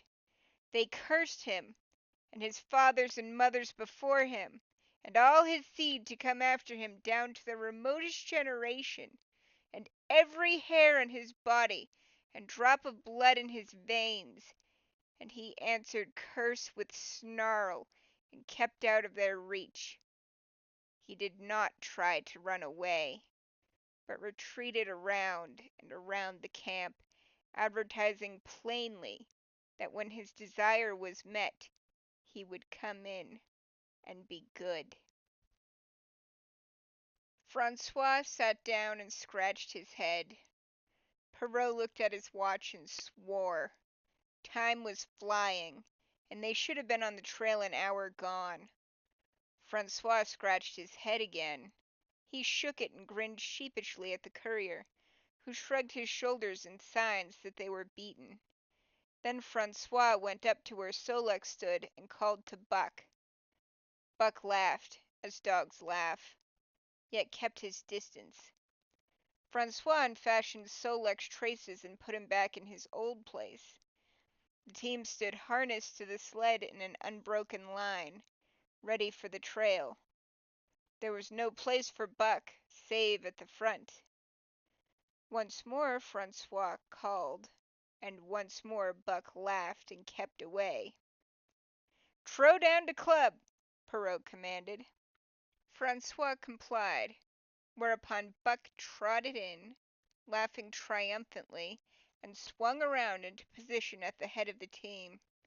His traces were fastened, the sled broken out, and with both men running they dashed out onto the river trail. Highly as the dog driver had forevalued Buck with his 2 devils, he found, while the day was yet young, that he had undervalued. At a bound, Buck took up the duties of leadership, and where judgment was required, and quick thinking and quick acting, he showed himself the superior even of Spitz, of whom Francois had never seen an equal. But it was in giving the law and making his mates live up to it that Buck excelled. Dave and Sol-leks did not mind the change in leadership. It was none of their business. Their business was to toil, and toil mightily in the traces. So long as that was not interfered with, they did not care what happened. Billy, the good-natured, could lead for all they cared, so long as he kept order.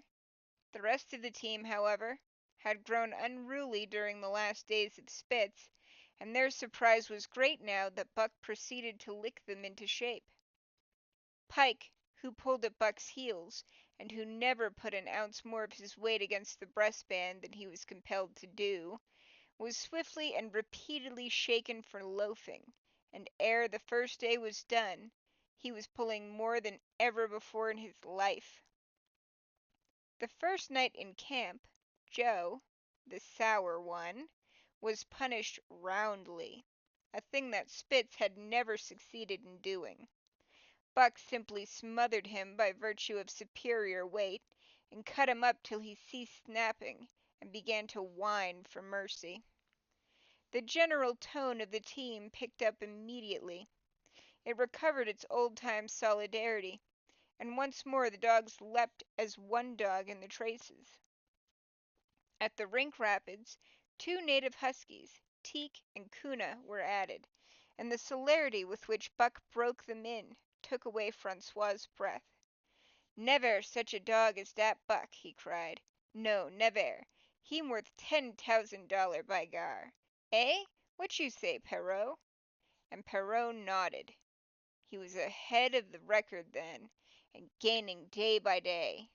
The trail was in excellent condition, well packed and hard, and there was no new fallen snow with which to contend. It was not too cold. The temperature dropped to 50 below zero, and remained there the whole trip. The men rode and ran by turn, and the dogs were kept on the jump, with but infrequent stoppages. The 30-mile river was comparatively coated with ice, and they covered in one day going out what had taken them 10 days coming in. In one run they made a 60-mile dash from the foot of Lake Labarge to the White Horse Rapids. Across Marsh, Tagish, and Bennett, 70 miles of lakes, they flew so fast that the man whose turn it was to run towed behind the sled at the end of a rope, and at the last night of the second week they topped White Pass and dropped down the sea slope with the lights of Skagway and of the shipping at their feet. Each day, for 14 days, they had averaged 40 miles. For 3 days Perrault and Francois threw chests up and down the main street of Skagway, and were deluged with invitations to drink, while the team was the constant center of a worshipful crowd of dog-busters and mushers. Then 3 or 4 Western badmen aspired to clean out the town, were riddled like pepper boxes for their pains, and public interest turned to other idols. Next came official orders. Francois called Buck to him, threw his arms around him, wept over him, and that was the last of Francois and Perrault. Like other men, they passed out of Buck's life for good. A Scotch half-breed took charge of him and his mates, and in company with a dozen other dog teams, he started back over the weary trail to Dawson. It was no light running now, nor record time, but heavy toil each day, with a heavy load behind, for this was the mail train, carrying word from the world to the men who sought gold under the shadow of the pole. Buck did not like it, but he bore up well to the work, taking pride in it after the manner of Dave and Sol-leks, and seeing that his mates, whether they prided in it or not, did their fair share. It was a monotonous life, operating with machine-like regularity. One day was very like another. At a certain time each morning the cooks turned out, fires were built, and breakfast was eaten. Then, while some broke camp, others harnessed the dogs, and they were under way an hour or so before the darkness fell, which gave warning of dawn. At night, camp was made. Some pitched the flies, others cut firewood and pine boughs for the beds, and still others carried water or ice for the cooks. Also, the dogs were fed. To them, this was the one feature of the day, though it was good to loaf around, after the fish was eaten, for an hour or so with the other dogs, of which there were 50 and odd. Buck made his hole in the snow, and slept the sleep of the exhausted just, but all too early was routed out in the cold darkness and harnessed with his mates to the sled. Best of all, perhaps, he loved to lie near the fire. Hind legs crouched under him, forelegs stretched out in front, head raised, and eyes blinking dreamily at the flames. Sometimes he thought of Judge Miller's big house in the sun-kissed Santa Clara Valley, and of the cement swimming tank, and Isabel, the Mexican hairless, and Toots, the Japanese pug, but oftener he remembered the man in the red sweater, the death of Curly, the great fight with Spitz, and the good things he had eaten or would like to eat. He was not homesick.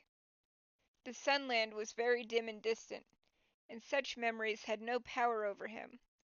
Far more potent were the memories of his heredity, that gave things he had never seen before a seeming familiarity. The instincts, which were but the memories of his ancestors become habits, which had lapsed in later days, and still later in him, quickened and become alive again. Sometimes, as he crouched there, blinking dreamily at the flames, it seemed that the flames were of another fire, and that as he crouched by this other fire, he saw another and different man from the half-breed cook before him. The other man was shorter of leg and longer of arm, with muscles that were stringy and knotty rather than rounded and swelling. The hair of this man was long and matted, and his head slanted back under it from the eyes.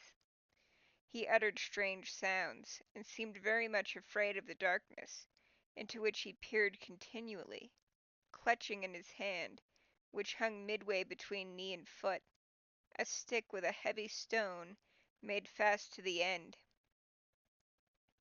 He was all but naked, a ragged and fire-scorched skin hanging part way down his back, but on his body there was much hair.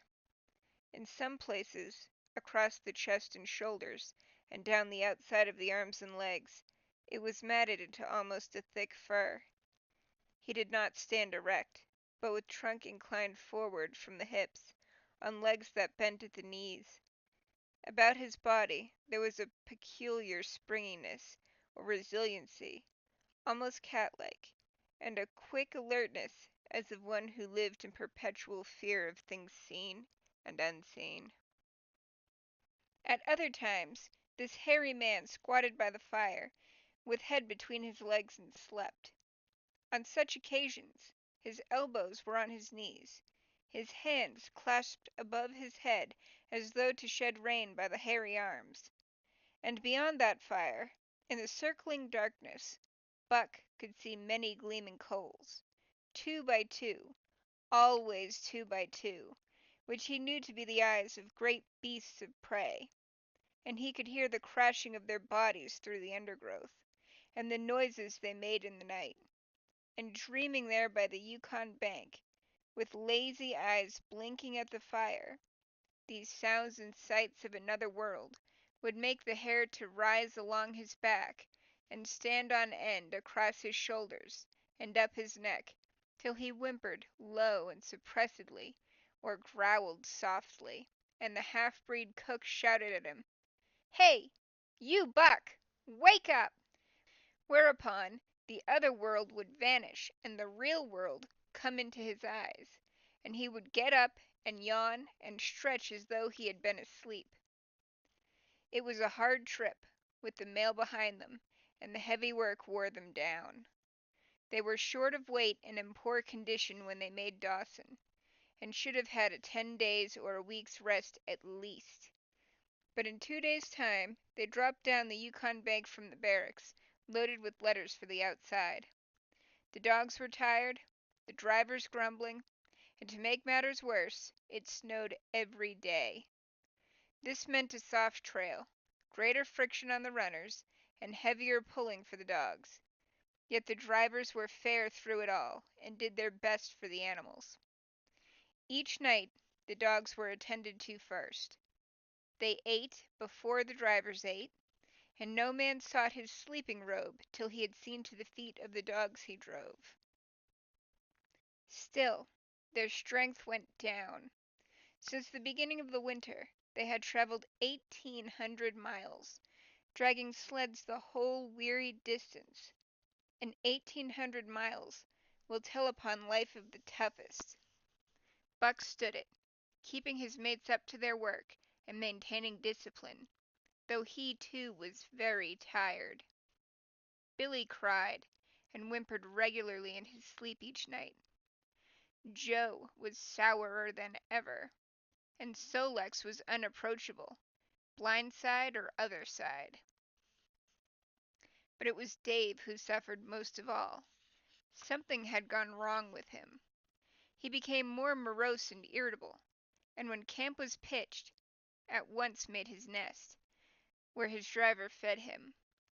Once out of the harness and down, he did not get on his feet again till harness-up time in the morning. Sometimes, in the traces, when jerked by a sudden stoppage of the sled, or by straining to start it, he would cry out with pain. The driver examined him, but could find nothing.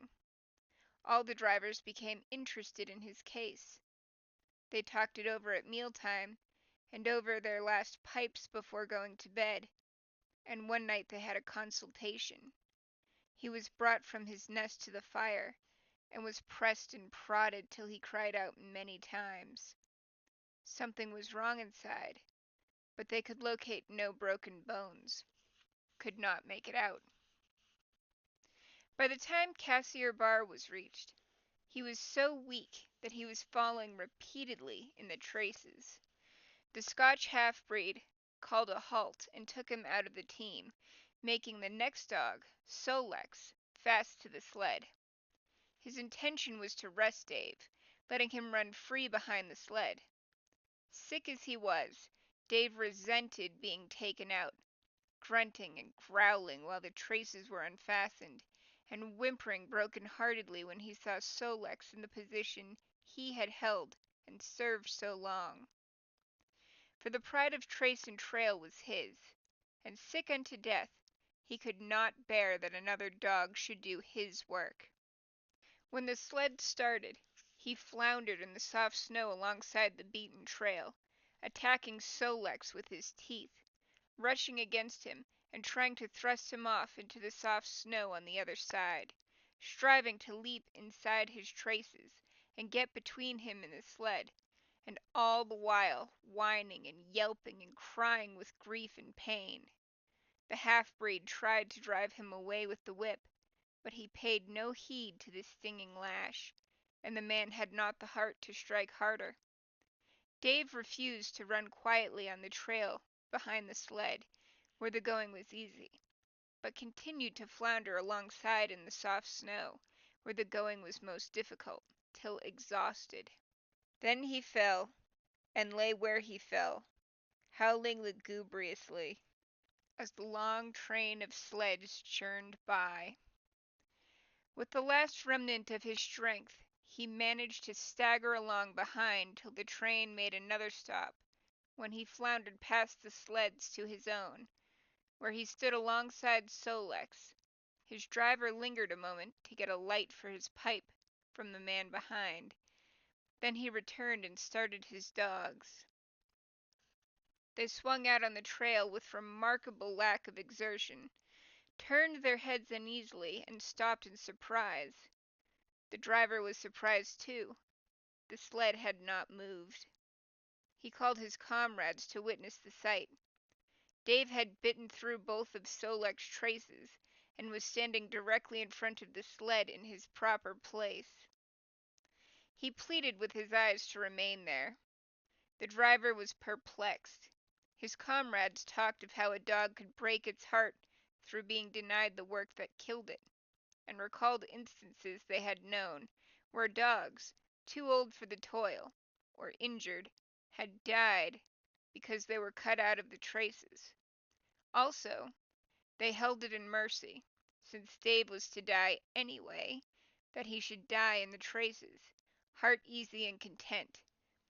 So he was harnessed in again, and proudly he pulled as of old, though more than once he cried out involuntarily from the bite of his inward hurt. Several times he fell down and was dragged in the traces, and once the sled ran upon him, so that he limped thereafter in one of his hind legs. But he held out till camp was reached, when his driver made a place for him by the fire. Morning found him too weak to travel. At harness-up time, he tried to crawl to his driver. By convulsive efforts, he got to his feet, staggered, and fell. Then he wormed his way forward slowly, toward where the harnesses were being put on his mates. He would advance his forelegs and drag his body with a sort of hitching movement, when he would advance his forelegs and hitch ahead for a few more inches. His strength left him, and the last his mates saw of him, he lay gasping in the snow and yearning toward them. He would advance his forelegs and drag up his body with a sort of hitching movement, when he would advance his forelegs and hitch ahead again for a few more inches. His strength left him, and the last his mates saw of him, he lay gasping in the snow and yearning toward them. But they could hear him mournfully howling till they passed out of sight behind a belt of river timber. Here the train was halted. The Scotch half-breed slowly retraced his steps to the camp they had left. The men ceased talking. A revolver shot rang out. The man came back hurriedly. The whip snapped. The bells tinkled merrily. The sledge churned along the trail. But Buck knew, and every dog knew, what had taken place behind the belt of river trees. Chapter 5. The Toil of Trace and Trail. 30 days from the time it left Dawson, the saltwater mail, with Buck and his mates at the fore, arrived at Skagway. They were in a wretched state, worn out and worn down. Buck's 140 pounds had dwindled to 115. The rest of his mates, though lighter dogs, had relatively lost more weight than he. Pike, the malingerer, who in his lifetime of deceit had often successfully feigned a hurt leg, was now limping in earnest. Sol-leks was limping, and Dub was suffering from a wrenched shoulder blade. They were all terribly footsore. No spring or rebound was left in them. Their feet fell heavily on the trail, jarring their bodies and doubling the fatigue of a day's travel. There was nothing the matter with them except that they were dead tired. It was not the dead tiredness that comes through brief and excessive effort, from which recovery is a matter of hours, but it was the dead tiredness that comes through the slow and prolonged strength drainage of months of toil. There was no power of recuperation left, no reserve strength to call upon. It had been all used, the last least bit of it. Every muscle, every fiber, every cell was tired, dead tired, and there was reason for it. In less than 5 months they had traveled 2,500 miles, during the last 1,800 of which they had had but 5 days' rest. When they arrived at Skagway, they were apparently on their last legs. They could barely keep the traces taut, and on their downgrades they managed to keep out of the way of the sled. "Mush on, poor sore feets," the driver encouraged them as they tottered down the main street of Skagway. "This is the last. Den we get one long rest, eh? For sure, one bully long rest." The drivers confidently expected a long stopover themselves. They had covered 1,200 miles with 2 days' rest, and in the nature of reason and common justice, they deserved an interval of loafing. But so many were the men who had rushed into that Klondike, and so many were the sweethearts, wives, and kin that had not rushed in, that the congested mail was taking on Alpine proportions. Also, there were official orders. Fresh batches of Hudson Bay dogs were to take the places of those worthless for the trail. The worthless ones were to be got rid of, and since dogs count for little against dollars, they were to be sold. 3 days passed, by which time Buck and his mates found how really tired and weak they were. Then on the morning of the 4th day, 2 men from the States came along and bought them, harness and all, for a song. The men addressed each other as Hal and Charles. Charles was a middle-aged, lightish-colored man with weak and watery eyes, and a mustache that twisted fiercely and vigorously up, giving the lie to the limply drooping lip it concealed. Hal was a youngster of 19 or 20, with a big Colt's revolver and a hunting knife strapped about him on a belt that fairly bristled with cartridges. This belt was the most salient thing about him. It advertised his callowness, a callowness sheer and unutterable. Both men were manifestly out of place, and why such as they should adventure the North is part of the mystery of things that passes understanding. Buck heard the chaffering, saw the money pass between the man and the government agent, and knew that the Scotch half-breed and the mail train drivers were passing out of his life on the heels of Perrault and Francois, and the others who had gone before. When driven with his mates to the new owner's camp, Buck saw a slipshod and slovenly affair, tent half stretched, dishes unwashed, everything in disorder. Also, he saw a woman. Mercedes, the men called her. She was Charles's wife and Hal's sister.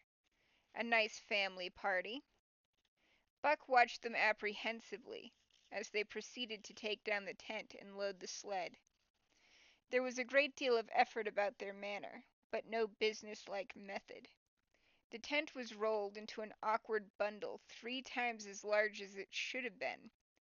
The tin dishes were packed away unwashed. Mercedes continually fluttered in the way of her men and kept up an unbroken chattering of remonstrance and advice. When they put a clothes sack on the front of the sled, she suggested it should go on the back, and when they had put it on the back and covered it over with a couple of other bundles, she discovered overlooked articles which should abide nowhere else but in that very sack, and they unloaded it again. 3 men from a neighboring tent came out and looked on, grinning and winking at one another.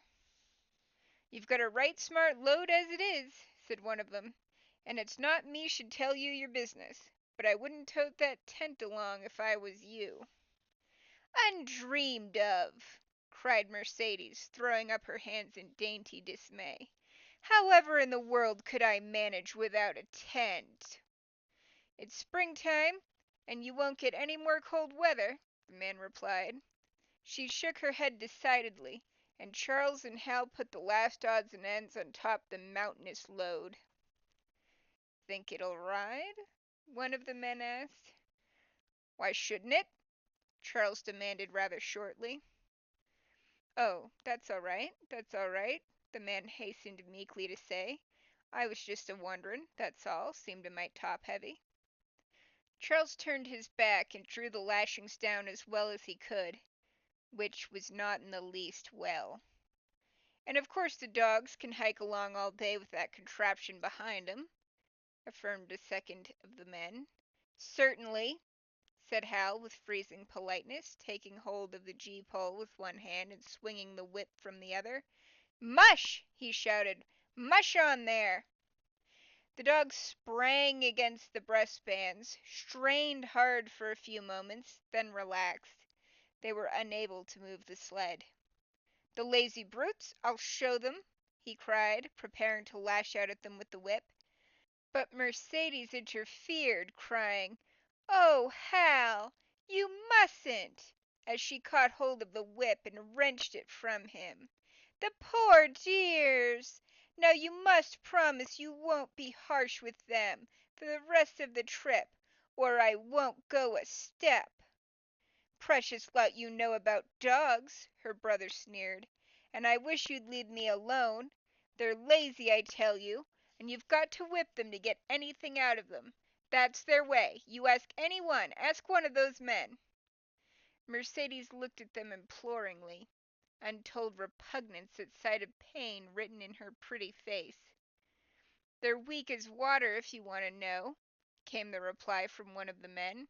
"Plumb tuckered out, that's what's the matter. They need a rest." "Rest be blanked," said Hal, with his beardless lips, and Mercedes said, "Oh!" in pain and sorrow at the oath. But she was a clannish creature, and rushed at once to the defense of her brother. "Never mind that man," she said pointedly. "You're driving our dogs, and you do what you think best with them." Again Hal's whip fell upon the dogs. They threw themselves against the breastbands, dug their feet into the packed snow, got down low to it, and put forth all their strength. The sled held as though it were an anchor. After 2 efforts, they stood still, panting. The whip was whistling savagely, when once more Mercedes interfered. She dropped on her knees before Buck with tears in her eyes, and put her arms around his neck. "You poor, poor dears," she cried sympathetically. "Why don't you pull hard? Then you wouldn't be whipped." Buck did not like her, but he was feeling too miserable to resist her, taking it as part of the day's miserable work. One of the onlookers, who had been clenching his teeth to suppress hot speech, now spoke up. "It's not I care a whoop what becomes of you, but for the dogs' sakes, I just want to tell you, you can help them a mighty lot by breaking out that sled. The runners are froze fast. Throw your weight against the gee-pole right and left and break it out." A third time the attempt was made, but this time, following the advice, Hal broke out the runners which had frozen to the snow. The overloaded and unwieldy sled forged ahead, Buck and his mate struggling frantically under the rain of blows.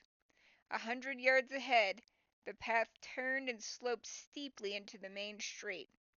It would have required an experienced man to keep the top-heavy sled upright, and Hal was not such a man. As they swung on the turn, the sled went over, spilling half its load through the loose lashings. The dogs never stopped. The lightened sled bounded on its side behind them. They were angry because of the ill treatment they had received, and the unjust load.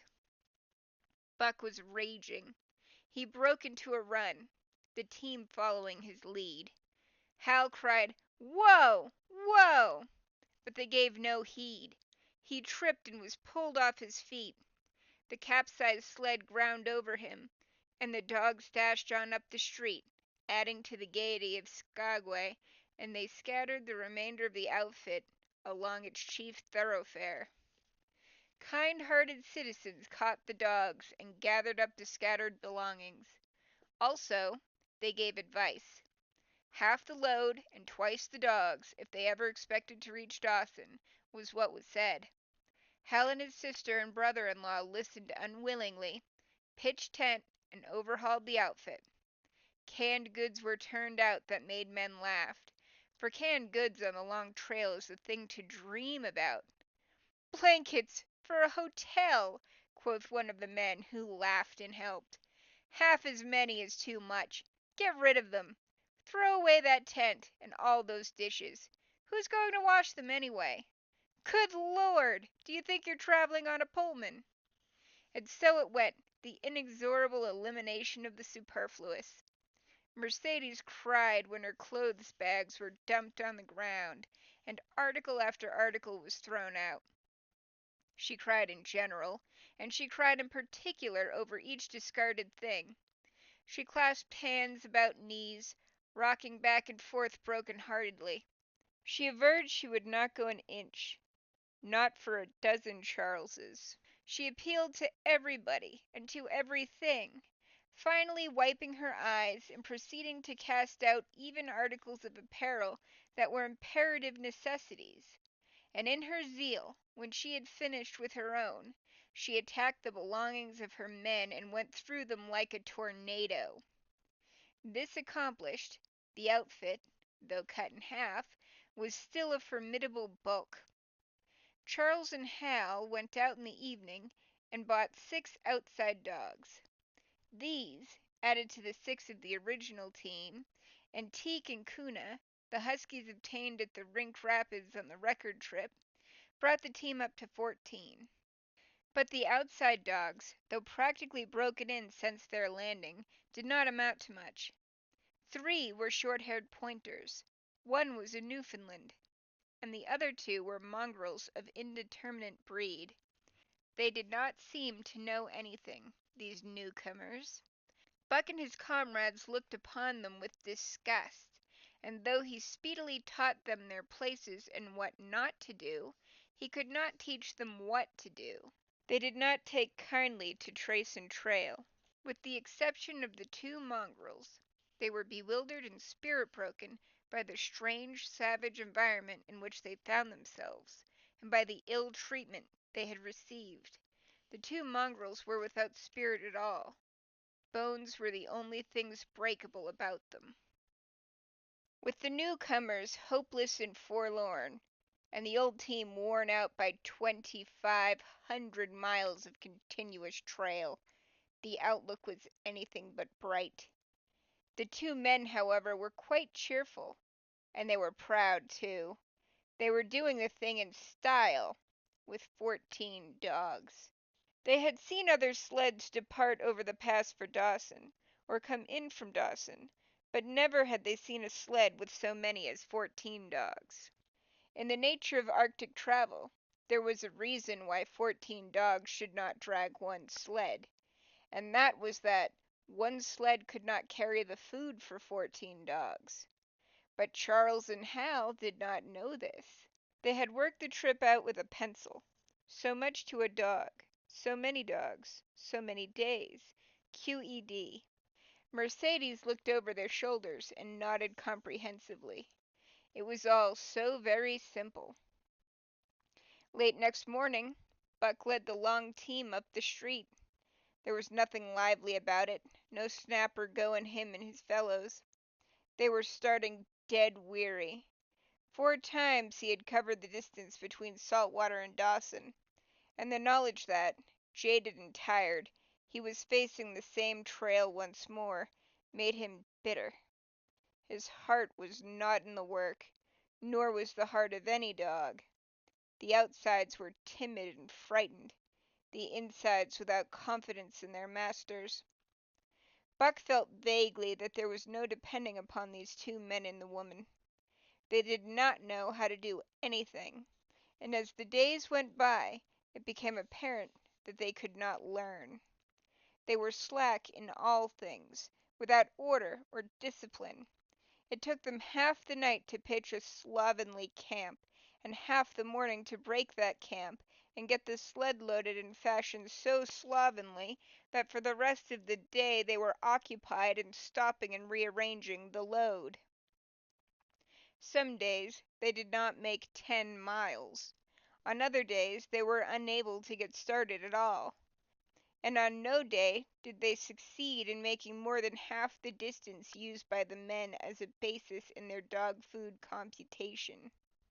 It was inevitable that they should go short on dog food, but they hastened it by overfeeding, bringing the day nearer when underfeeding would commence. The outside dogs, whose digestions had not been trained by chronic famine to make the most of little, had voracious appetites.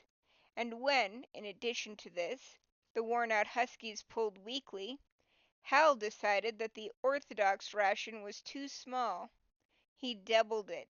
And to cap it all, when Mercedes, with tears in her pretty eyes and a quaver in her throat, could not cajole him into giving the dogs still more, she stole from the fish stacks and fed them shyly. But it was not food that Buck and the huskies needed, but rest. And though they were making poor time, the heavy load they dragged sapped their strength severely. Then came the underfeeding. Hal awoke one day to the fact that his dog food was half gone, and the distance only quarter covered. Further, that for love or money no additional dog food was to be obtained. So he cut down even the orthodox ration and tried to increase the day's travel. His sister and brother-in-law seconded him, but they were frustrated by their heavy outfit and their own incompetence. It was a simple matter to give the dogs less food, but it was impossible to make the dogs travel faster, while their own inability to get underway earlier in the morning prevented them from traveling longer hours. Not only did they not know how to work dogs, but they did not know how to work themselves. The first to go was Dub. Poor blundering thief that he was, always getting caught and punished, he had none the less been a faithful worker. His wrenched shoulder blade, untreated and unrested, went from bad to worse, till finally Hal shot him with the big Colt's revolver. It is a saying of the country that an outside dog starves to death on the ration of the husky. So the 6 outside dogs under Buck could do no less than die on half the ration of the husky. The Newfoundland went first, followed by the 3 short-haired pointers, the 2 mongrels hanging more grittily on to life, but going in the end. By this time all the amenities and gentleness of the Southland had fallen away from the 3 people. Shorn of its glamour and romance, Arctic travel became to them a reality too harsh for their manhood and womanhood. Mercedes ceased weeping over the dogs, being too occupied with weeping over herself and with quarreling with her husband and brother. To quarrel was the only thing they were never too weary to do.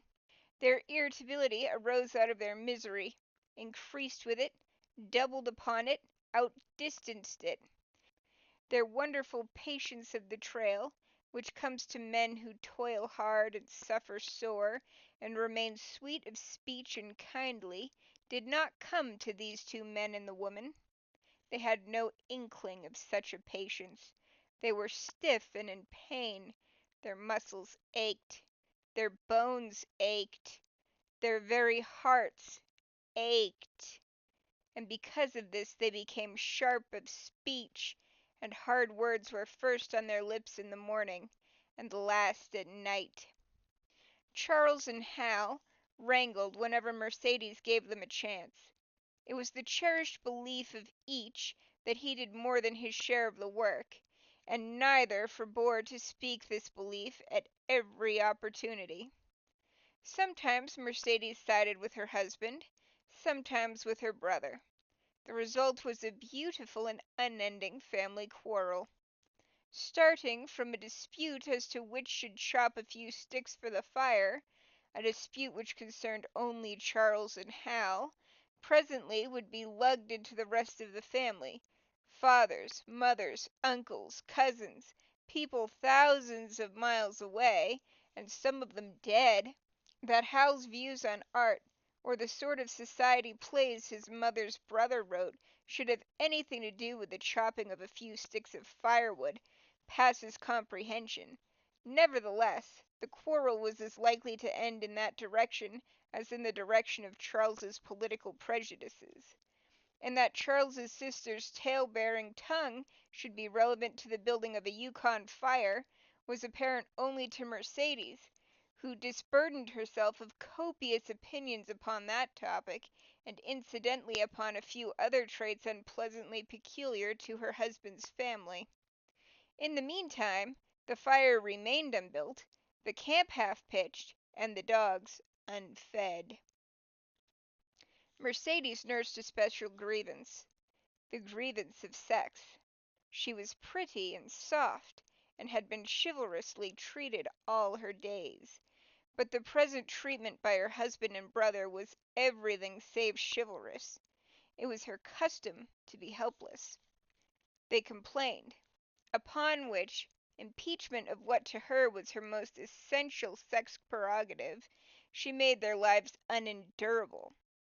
She no longer considered the dogs, and because she was sore and tired, she persisted in riding on the sled.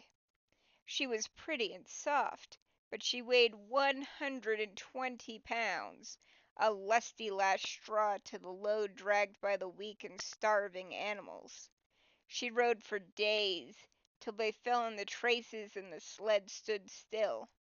Charles and Hal begged her to get off and walk, pleaded with her, entreated, the while she wept and importuned heaven with a recital of their brutality. On one occasion they took her off the sled by main strength. They never did it again. She let her legs go limp like a spoiled child and sat down on the trail. They went on their way, but she did not move. After they had traveled 3 miles, they unloaded the sled, came back for her, and by main strength put her on the sled again. In the excess of their own misery, they were callous to the suffering of their animals. Hal's theory, which he practiced on others, was that one must get hardened. He had started out preaching it to his sister and brother-in-law. Failing there, he hammered it into the dogs with a club. At the 5 fingers the dog food gave out, and a toothless old squaw offered to trade them a few pounds of frozen horsehide for the Colt's revolver that kept the big hunting knife company at Hal's hip. A poor substitute for food was this hide, just as it had been stripped from the starved horses of the cattlemen 6 months back. In its frozen state it was more like strips of galvanized iron, and when a dog wrestled it into his stomach it thawed into thin and innutritious leathery strings and into a mass of short hair, irritating and indigestible. And through it all, Buck staggered along at the head of the team as in a nightmare. He pulled when he could. When he could no longer pull, he fell down and remained down till blows from whip or club drove him to his feet again. All the stiffness and gloss had gone out of his beautiful furry coat. The hair hung down, limp and draggled, or matted with dried blood where Hal's club had bruised him. His muscles had wasted away to knotty strings, and the fleshy pads had disappeared, so that each rib and every bone in his frame were outlined cleanly through the loose hide that had wrinkled in folds of emptiness. It was heartbreaking, only Buck's heart was unbreakable. The man in the red sweater had proved that. As it was with Buck, so was it with his mates. They were perambulating skeletons. There were 7 altogether, including him. In their very great misery, they had become insensible to the bite of the lash or the bruise of the club. The pain of the beating was dull and distant, just as the things their eyes saw and their ears heard seemed dull and distant. They were not half living, or quarter living. They were simply so many bags of bones in which sparks of life fluttered faintly. When a halt was made, they dropped down in the traces like dead dogs, and the spark dimmed and paled and seemed to go out. And when the club or whip fell upon them, the spark fluttered feebly up, and they tottered to their feet and staggered on. There came a day when Billy, the good-natured, fell and could not rise. Hal had traded off his revolver, so he took the axe and knocked Billy on the head as he lay in his traces, then cut the carcass out of the harness and dragged it to one side. Buck saw, and his mates saw, and they knew that this thing was very close to them. On the next day, Kuna went, and but 5 of them remained. Joe, too far gone to be malignant. Pike, crippled and limping, only half conscious and not conscious enough longer to malinger. Sol-leks, the one-eyed, still faithful to the toil of trace and trail, and mournful in that he had so little strength with which to pull. Teak, who had not traveled so far that winter, and who was now beaten more than the others because he was fresher. And Buck, still at the head of the team, but no longer enforcing discipline or striving to enforce it, blind with weakness half the time, and keeping the trail by the loom of it and by the dim feel of his feet. It was beautiful spring weather, but neither dogs nor humans were aware of it. Each day the sun rose earlier and set later. It was dawn by 3 in the morning, and twilight lingered till 9 at night. The whole long day was a blaze of sunshine. The ghostly winter silence had given way to the great spring murmur of awakening life. This murmur arose from all the land, fraught with the joy of living. It came from the things that lived and moved again, things which had been as dead and which had not moved during the long months of frost. The sap was rising in the pines. The willows and aspens were bursting out in young buds.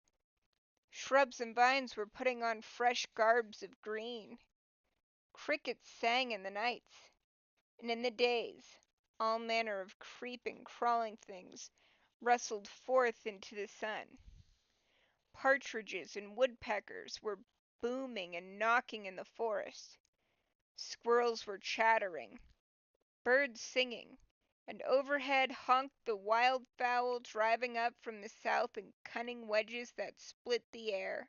From every hill slope came the trickle of running water, the music of unseen fountains. All things were thawing, bending, snapping. The Yukon was straining to break loose the ice that bound it down. It ate away from beneath. The sun ate from above. Air holes formed. Fissures sprang and spread apart, while thin sections of ice fell through bodily into the river. And amid all this bursting, rending, throbbing of awakening life, under the blazing sun and through the soft sighing breezes, like wayfarers to death, staggered the 2 men, the woman, and the huskies. With the dogs falling, Mercedes weeping and riding, Hal swearing innocuously, and Charles's eyes wistfully watering, they staggered into John Thornton's camp at the mouth of White River. When they halted, the dogs dropped down as though they had all been struck dead. Mercedes dried her eyes and looked at John Thornton. Charles sat down on a log to rest. He sat down very slowly and painstakingly, what of his great stiffness. Hal did the talking. John Thornton was whittling the last touches on an axe handle he had made from a stick of birch. He whittled and listened, gave monosyllabic replies, and when it was asked, terse advice. He knew the breed, and he gave his advice in the certainty that it would not be followed. They told us up above that the bottom was dropping out of the trail, and that the best thing for us to do was to lay over, Hal said in response to Thornton's warning to take no more chances on the rotten ice. They told us we couldn't make White River, and here we are. This last with a sneering ring of triumph in it. And they told you true, John Thornton answered. The bottom's likely to drop out at any moment. Only fools, with the blind luck of fools, could have made it. I tell you straight, I wouldn't risk my carcass on that ice for all the gold in Alaska. That's because you're not a fool, I suppose, said Hal. All the same, we'll go on to Dawson. He uncoiled his whip. Get up there, Buck! Hi! Get up there! Mush on! Thornton went on whittling. It was idle, he knew, to get between a fool and his folly, while 2 or 3 fools more or less would not alter the scheme of things. But the team did not get up at the command. It had long since passed into the stage where blows were required to rouse it. The whip flashed out, here and there, on its merciless errands. John Thornton compressed his lips. Sol-leks was the first to crawl to his feet. Teak followed. Joe came next, yelping with pain. Pike made painful efforts. Twice he fell over, when half up, and on the third attempt managed to rise. Buck made no effort. He lay quietly where he had fallen. The lash bit into him again and again, but he neither whined nor struggled. Several times Thornton started as though to speak, but changed his mind. A moisture came into his eyes, and as the whipping continued, he arose and walked irresolutely up and down. This was the first time Buck had failed, in itself a sufficient reason to drive Hal into a rage. He exchanged the whip for the customary club. Buck refused to move under the rain of heavier blows which now fell upon him. Like his mates, he was barely able to get up, but, unlike them, he had made up his mind not to get up. He had a vague feeling of impending doom. This had been strong upon him when he pulled into the bank, and it had not departed from him. What of the thin and rotten ice he had felt under his feet all day? It seemed that he sensed disaster close at hand, out there ahead on the ice, where his master was trying to drive him. He refused to stir. So greatly had he suffered, and so far gone was he, that the blows did not hurt much, and as they continued to fall upon him, the spark of life within flickered and went down. It was nearly out. He felt strangely numb, as though from a great distance he was aware that he was being beaten. The last sensations of pain left him. He no longer felt anything, though very faintly he could hear the impact of the club upon his body. But it was no longer his body. It seemed so far away. And then suddenly, without warning, uttering a cry that was inarticulate and more like the cry of an animal, John Thornton sprang upon the man who wielded the club. Hal was hurled backward as though struck by a falling tree. Mercedes screamed. Charles looked on wistfully, wiped his watery eyes, but did not get up because of his stiffness. John Thornton stood over Buck, struggling to control himself, too convulsed with rage to speak. "If you strike that dog again, I'll kill you," he at last managed to say in a choking voice. "It's my dog," Hal replied, wiping the blood from his mouth as he came back. "Get out of my way, or I'll fix you. I'm going to Dawson." Thornton stood between him and Buck, and evinced no intention of getting out of the way. Hal drew his long hunting knife. Mercedes screamed, cried, laughed, and manifested the chaotic abandonment of hysteria. Thornton rapped Hal's knuckles with the axe handle, knocking the knife to the ground. He rapped his knuckles again as he tried to pick it up. Then he stooped, picked it up himself, and with 2 strokes cut Buck's traces. Hal had no fight left in him. Besides, his hands were full with his sister, or her arms rather, while Buck was too near dead to be of further use in hauling the sled. A few minutes later they pulled out from the bank and down the river. Buck heard them go, and raised his head to see. Pike was leading. Sol-leks was at the wheel, and between were Joe and Teak. They were limping and staggering. Mercedes was riding the loaded sled. Hal guided at the gee-pole, and Charles stumbled along in the rear. As Buck watched them, Thornton knelt beside him, and with rough, kindly hands searched for broken bones.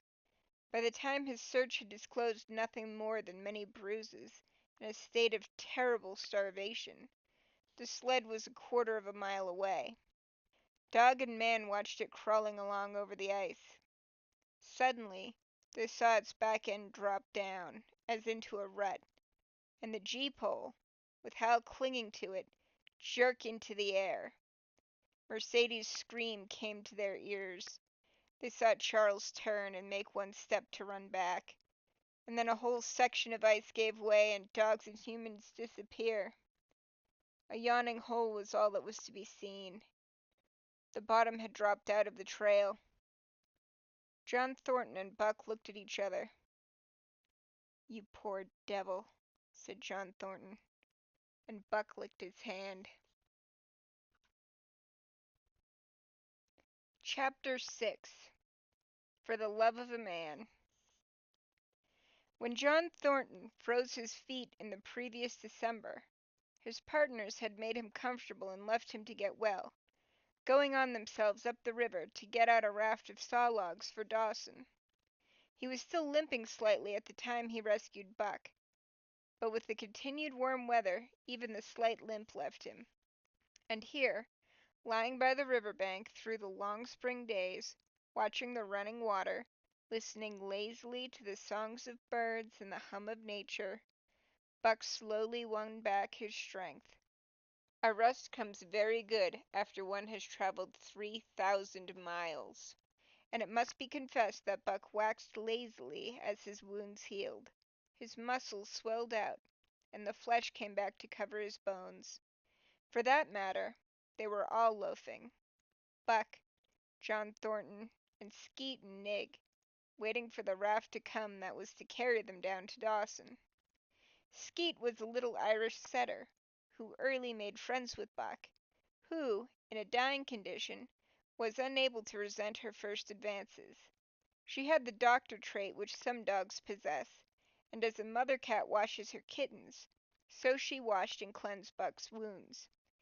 Regularly, each morning after he had finished his breakfast, she performed her self-appointed task, till he came to look for her ministrations as much as he did for Thornton's.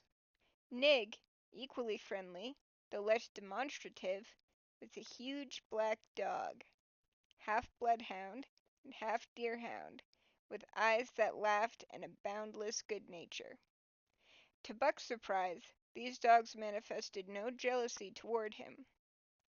They seemed to share the kindliness and largeness of John Thornton. As Buck grew stronger, they enticed him into all sorts of ridiculous games, in which Thornton himself could not forbear to join, and in this fashion Buck romped through his convalescence and into a new existence. Love, genuine passionate love, was his for the first time.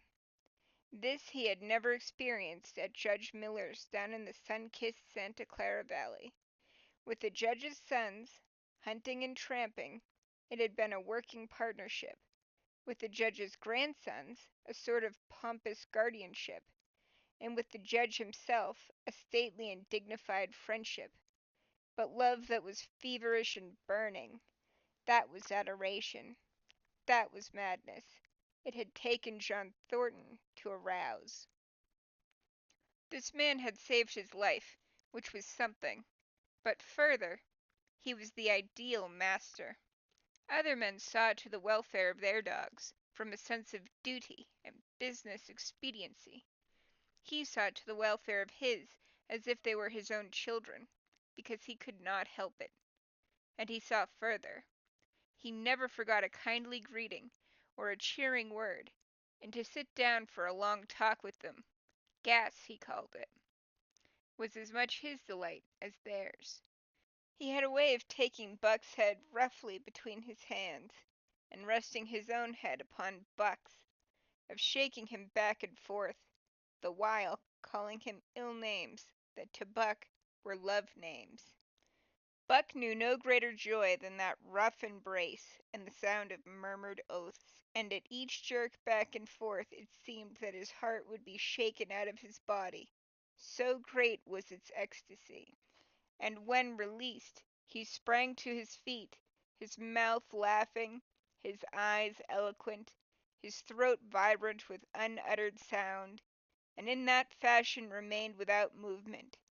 John Thornton would reverently exclaim, "God, you can all but speak." Buck had a trick of love expression that was akin to hurt. He would often seize Thornton's hand in his mouth, and close so fiercely that the flesh bore the impress of his teeth for some time afterward, and as Buck understood the oaths to be love words, so the man understood this feigned bite for a caress. For the most part, however, Buck's love was expressed in adoration. While he went wild with happiness when Thornton touched him, or spoke to him, he did not seek those tokens. Unlike Skeet, who was wont to shove her nose under Thornton's hand and nudge till petted, or Nig, who would stalk up and rest his great head on Thornton's knee, Buck was content to adore at a distance. He would lie by the hour, eager, alert, at Thornton's feet, looking up into his face, dwelling upon it, studying it, following with keenest interest each fleeting expression, every moment or change of feature. Or, as chance might have it, he would lie farther away, to the side or rear, watching the outlines of the man, and the occasional movements of his body.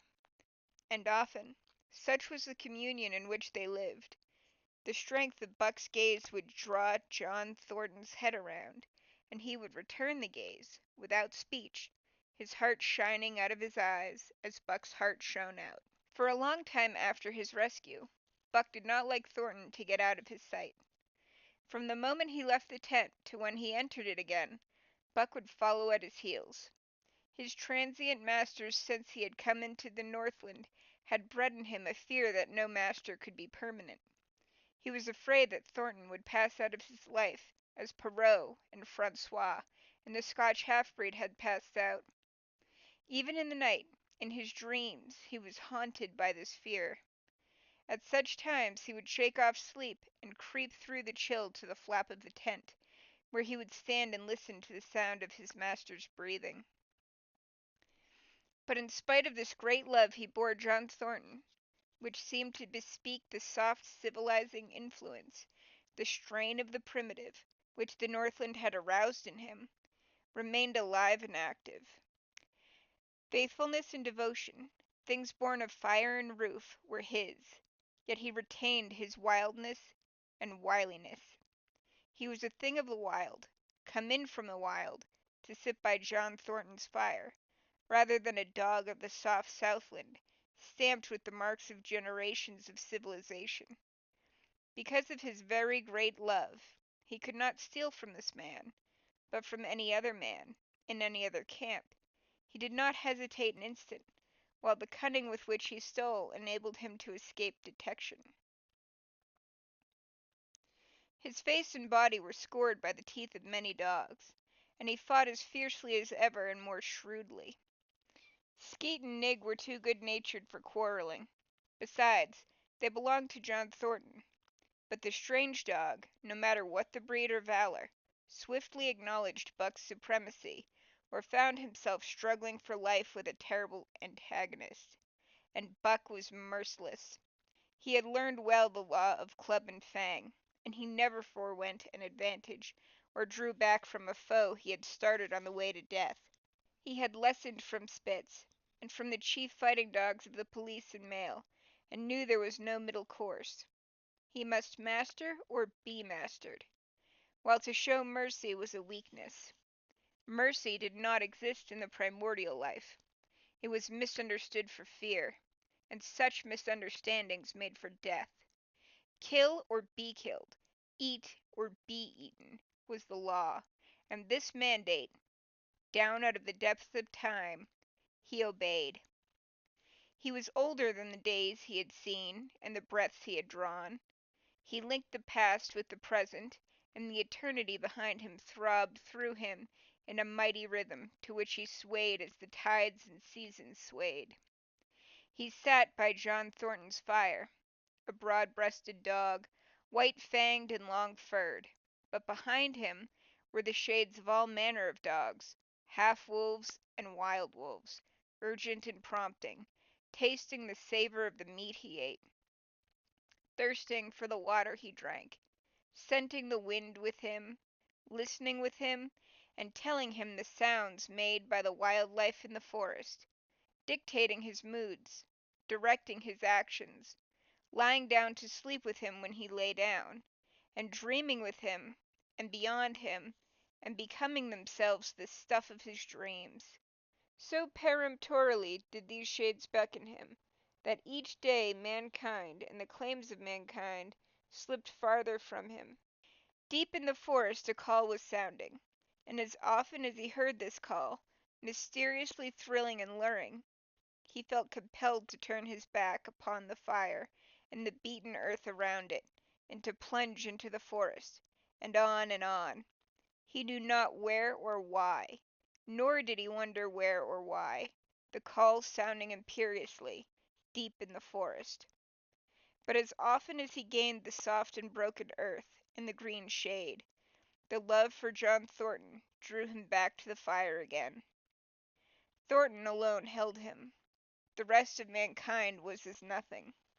Chance travelers might praise or pet him, but he was cold under it all, and from a too demonstrative man he would get up and walk away. When Thornton's partners, Hans and Pete, arrived on the long-expected raft, Buck refused to notice them till he learned they were close to Thornton. After that, he tolerated them in a passive sort of way, accepting favors from them as though he favored them by accepting. They were of the same large type as Thornton, living close to the earth, thinking simply and seeing clearly, and ere they swung the raft into the big eddy by the sawmill at Dawson, they understood Buck and his ways, and did not insist upon an intimacy such as obtained with Skeet and Nig. For Thornton, however, his love seemed to grow and grow. He alone among men could put a pack upon Buck's back in the summer traveling. Nothing was too great for Buck to do when Thornton commanded. One day they had grub-staked themselves from the proceeds of the raft, and left Dawson for the headwaters of the Tanana. The men and dogs were sitting on the crest of a cliff which fell away, straight down to naked bedrock, 300 feet below. John Thornton was sitting near the edge, Buck at his shoulder. A thoughtless whim seized Thornton, and he drew the attention of Hans and Pete to the experiment he had in mind. "Jump, Buck!" he commanded, sweeping his arm out and over the chasm. The next instant he was grappling with Buck on the extreme edge, while Hans and Pete were dragging them back into safety. "It's uncanny," Pete said, after it was over and they caught their speech. Thornton shook his head. "No, it is splendid, and it is terrible, too. Do you know, it sometimes makes me afraid." "I'm not hankering to be the man that lays hands on you while he's around," Pete announced conclusively, nodding his head toward Buck. "Py jingo," was Hans's contribution. "Not mineself, either." It was at Circle City, ere the year was out, that Pete's apprehensions were realized. Black Burton, a man evil-tempered and malicious, had been picking a quarrel with a tenderfoot at the bar, when Thornton stepped good-naturedly between. Buck, as was his custom, was lying in a corner, head on paws, watching his master's every action. Burton struck out without warning, straight from the shoulder. Thornton was sent spinning, and saved himself from falling only by clutching the rail of the bar. Those who were looking on heard what was neither bark nor yelp, but a something which is best described as a roar, and they saw Buck's body rise up in the air as he left the floor for Burton's throat. The man saved his life by instinctively throwing out his arm, but was hurled backwards to the floor with Buck on top of him. Buck loosed his teeth from the flesh of the arm, and drove in again for the throat. This time the man succeeded only in partially blocking, and his throat was torn open. Then the crowd was upon Buck, and he was driven off, but while a surgeon checked the bleeding, he prowled up and down, growling furiously, attempting to rush in, and being forced back by an array of hostile clubs. A miners' meeting called on the spot decided that the dog had sufficient provocation, and Buck was discharged. But his reputation was made, and from that day his name spread through every camp in Alaska. Later on, in the fall of the year, he saved John Thornton's life in quite another fashion. The three partners were lining a long and narrow poling boat down a bad stretch of rapids on the 40-mile creek. Hans and Pete moved along the bank, snubbing with a thin manila rope from tree to tree, while Thornton remained in the boat, helping its descent by means of a pole, and shouting directions to the shore. Buck, on the bank, worried and anxious, kept abreast of the boat, his eyes never off his master. At a particularly bad spot, where a ledge of barely submerged rocks jutted out into the river, Hans cast off the rope, and while Thornton pulled the boat out into the stream, ran down the bank with the end in his hand to snub the boat, when it had cleared the ledge. This it did, and was flying downstream in a current as swift as a mill race, when Hans checked it with the rope, and checked too suddenly. The boat flirted over and snubbed into the bank, bottom up, while Thornton, flung sheer out of it, and carried downstream toward the worst part of the rapids, a stretch of wild water in which no swimmer could live. Buck had sprung in on the instant, and at the end of 300 yards, amid a mad swirl of water, he overhauled Thornton. When he felt him grasp his tail, Buck headed for the bank, swimming with all his splendid strength. But the progress shoreward was slow, the progress downstream amazingly rapid. From below came the fatal roaring, where the wild current went wilder, and was rent in shreds and spray by the rocks, which thrust through like the teeth of an enormous comb. The suck of the water as it took the beginning of the last steep pitch was frightful, and Thornton knew that the shore was impossible. He scraped furiously over a rock, bruised across a second, and struck a third with crushing force. He clutched its slippery top with both hands, releasing Buck, and above the roar of the churning water shouted, "Go, Buck, go!" Buck could not hold his own, and swept on downstream, struggling desperately, but unable to win back. When he heard Thornton's command repeated, he partly reared out of the water, throwing his head high, as though for a last look, then turned obediently toward the bank. He swam powerfully, and was dragged ashore by Pete and Hans at the very point where swimming ceased to be possible and destruction began.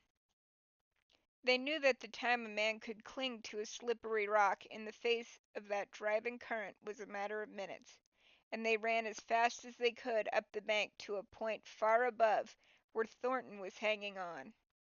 They attached the line with which they had been snubbing the boat to Buck's neck and shoulders, being careful that it should neither strangle him nor impede his swimming, and launched him into the stream. He struck out boldly, but not straight enough into the stream. He discovered the mistake too late, when Thornton was abreast of him, and a bare half-dozen strokes away, while he was being carried helplessly past. Hans promptly snubbed with the rope, as though Buck were a boat. The rope thus tightening on him in the sweep of the current, he was jerked under the surface, and under the surface he remained till his body struck against the bank and he was hauled out. He was half drowned, and Hans and Pete threw themselves upon him, pounding the breath into him and the water out of him. He staggered to his feet and fell down. The faint sound of Thornton's voice came to them. And though they could not make out the words of it, they knew that he was in his extremity. His master's voice acted on Buck like an electric shock. He sprang to his feet and ran up the bank ahead of the men to the point of his previous departure.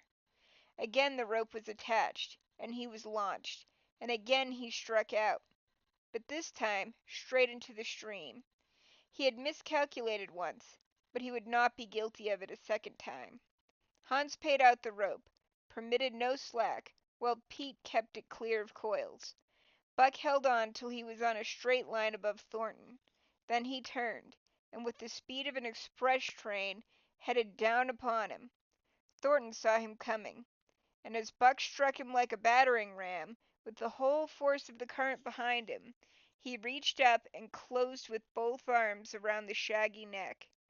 Hans snubbed the rope around the tree, and Buck and Thornton were jerked under the water, strangling, suffocating, sometimes one uppermost and sometimes the other, dragging over the jagged bottom, smashing against rocks and snags. They veered into the bank. Thornton came to, belly downward and being violently propelled back and forth across a drift log by Hans and Pete.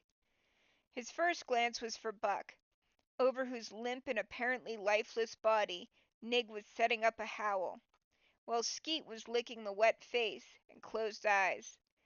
Thornton was himself bruised and battered, and he went carefully over Buck's body when he had been brought around, finding 3 broken ribs.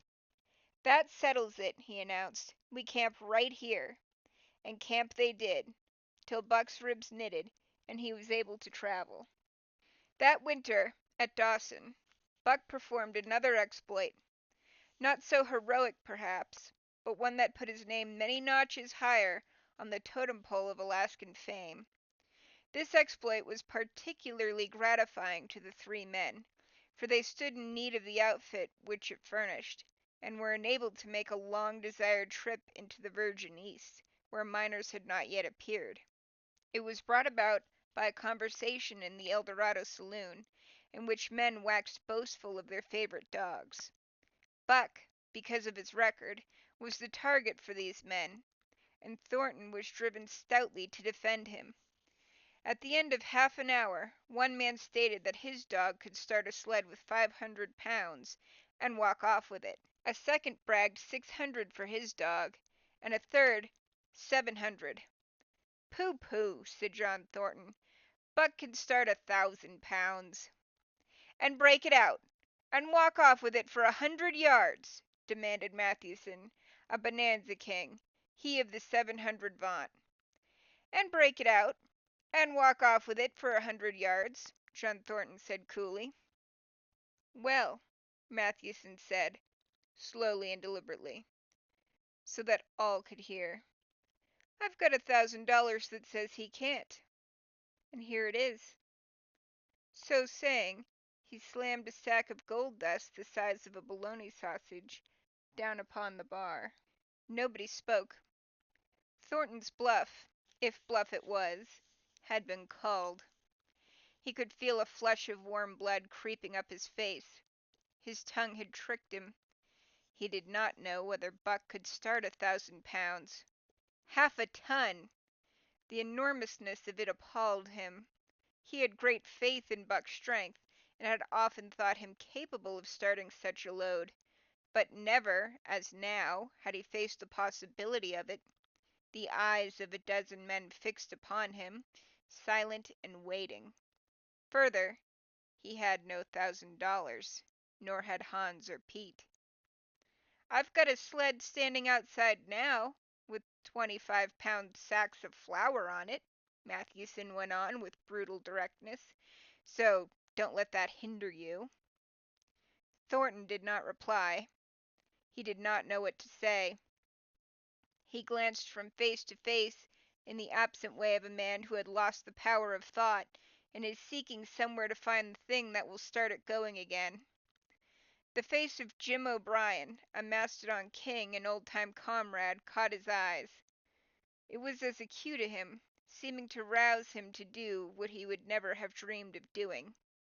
"Can you lend me 1,000?" he asked, almost in a whisper.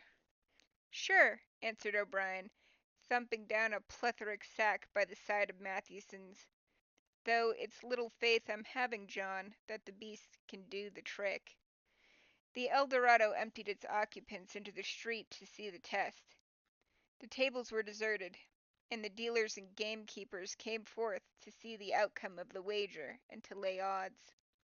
Several hundred men, furred and mittened, banked around the sled within easy distance.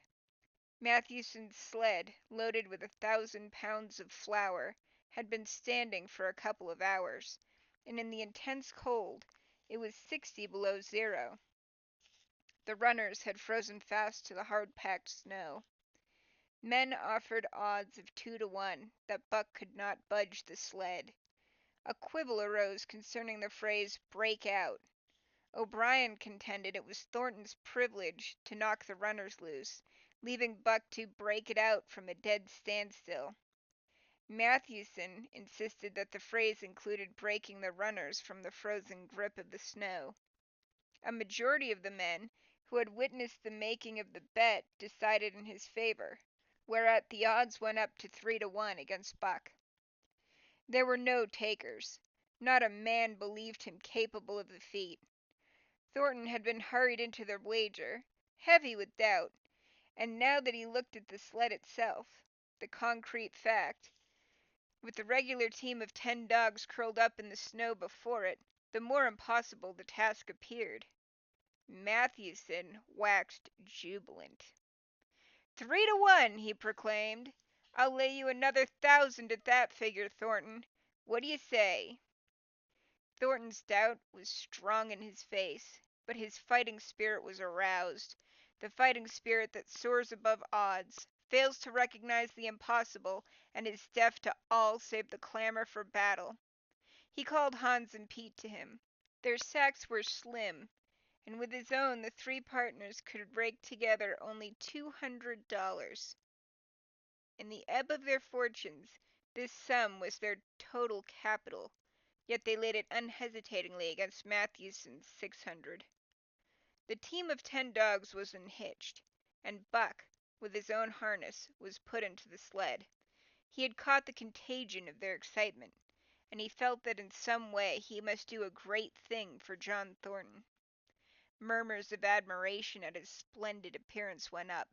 He was in perfect condition, without an ounce of superfluous flesh, and the 150 pounds that he weighed were so many pounds of grit and virility. His furry coat shone with the sheen of silk down the neck and across the shoulders. His mane, in repose as it was, half bristled and seemed to lift with every movement, as though excess of vigor made each particular hair alive and active. The great breast and heavy forelegs were no more than in proportion with the rest of his body, where the muscles showed in tight rolls underneath the skin. Men felt these muscles and proclaimed them hard as iron, and the odds went down to 2 to 1. "Gad, sir! Gad, sir!" stuttered a member of the latest dynasty, a king of the Skookum benches. "I offer you 800 for him, sir, before the test, sir. 800 just as he stands." Thornton shook his head and stepped to Buck's side. "You must stand off from him," Matthewson protested. "Free play and plenty of room." The crowd fell silent. Only could be heard the voices of the gamblers vainly offering 2 to 1. Everybody acknowledged Buck a magnificent animal, but 25-pound sacks of flour bulked too large in their eyes for them to loosen their pouch strings. Thornton knelt down by Buck's side. He took his head in his 2 hands and rested cheek on cheek. He did not playfully shake him, as was his wont, or murmur soft love curses, but he whispered in his ear, "As you love me, Buck, as you love me," was what he whispered. Buck whined with suppressed eagerness. The crowd was watching curiously. The affair was growing mysterious. It seemed like a conjuration. As Thornton got to his feet, Buck seized his mittened hand between his jaws, pressing in with his teeth and releasing slowly, half reluctantly. It was the answer, in terms, not of speech, but of love. Thornton stepped well back. "Now, Buck," he said. Buck tightened the traces, then slacked them for a matter of several inches. It was the way he had learned. "Gee!" Thornton's voice rang out, sharp in the tense silence. Buck swung to the right, ending the movement in a plunge that took up the slack, and with a sudden jerk arrested his 150 pounds. The load quivered, and from under the runners arose a crisp crackling. "Ha!" Thornton commanded. Buck duplicated the maneuver, this time to the left. The crackling turned into a snapping, the sled pivoting and the runners slipping and grating several inches to the side. The sled was broken out. Men were holding their breath, intensely unconscious of the fact. Now! Mush! Thornton's command cracked out like a pistol shot. Buck threw himself forward, tightening the traces with a jarring lunge. His whole body was gathered compactly together in the tremendous effort, the muscles writhing and knotting like live things under the silky fur. His great chest was low to the ground, his head forward and down, while his feet were flying like mad, the claws scarring the hard-packed snow in parallel grooves. The sled swayed and trembled, half started forward. One of his feet slipped, and one man groaned aloud. Then the sled lurched ahead in what appeared a rapid succession of jerks, though it never really came to a dead stop again. Half an inch. An inch. 2 inches. The jerks perceptibly diminished. As the sled gained momentum, he caught them up, till it was moving steadily along. Men gasped and began to breathe again, unaware that for a moment they had ceased to breathe. Thornton was running behind, encouraging Buck with short, cheery words. The distance had been measured off, and as he neared the pile of firewood which marked the end of the 100 yards, a cheer began to grow and grow, which burst into a roar as he passed the firewood and halted at command.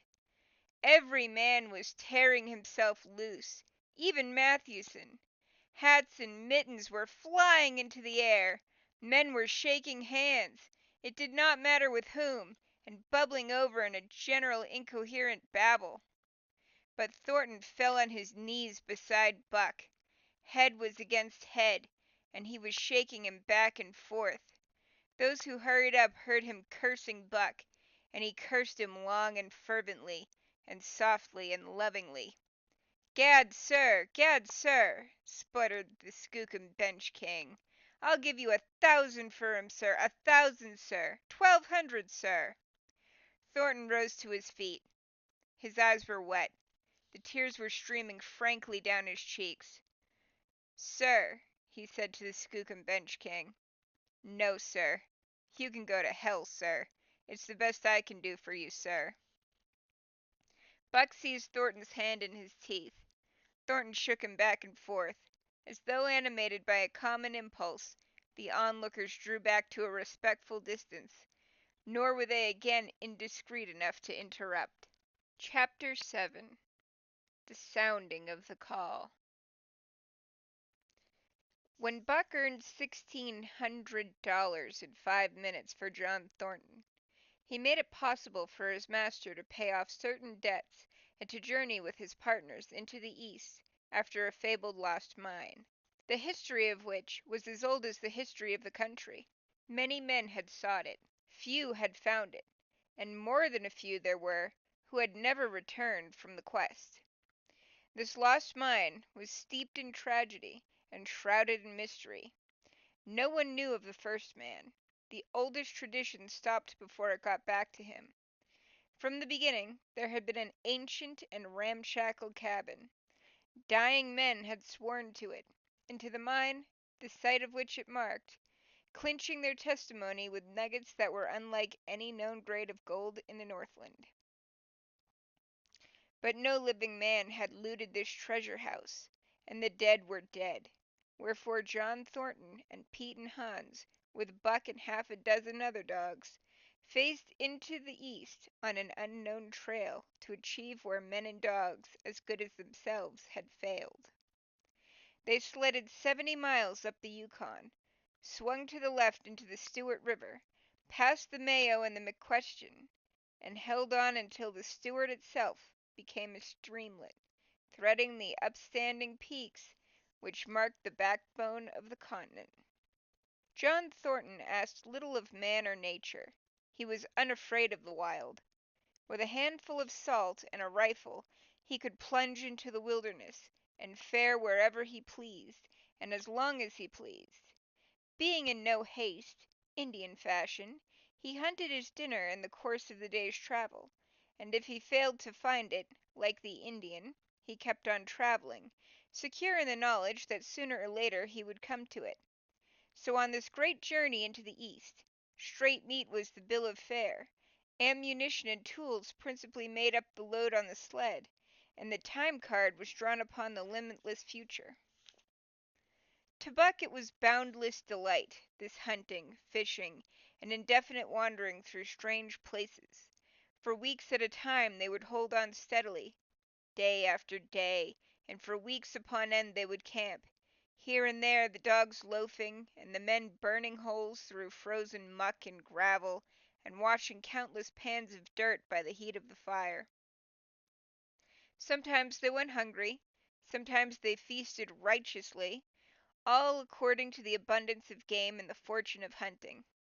Summer arrived, and dogs and men packed on their backs, rafted across blue mountain lakes, and descended or ascended unknown rivers in slender boats whipsawed from the standing forest. The months came and went, and back and forth they twisted through the uncharted vastness, where no men were, and yet where men had been, if the lost cabin were true. They went across divides in summer blizzards, shivered under the midnight sun on naked mountains between the timberline and the eternal snows, dropped into summer valleys amid swarming gnats and flies, and in the shadows of glaciers picked strawberries and flowers as ripe and fair as any the Southland could boast.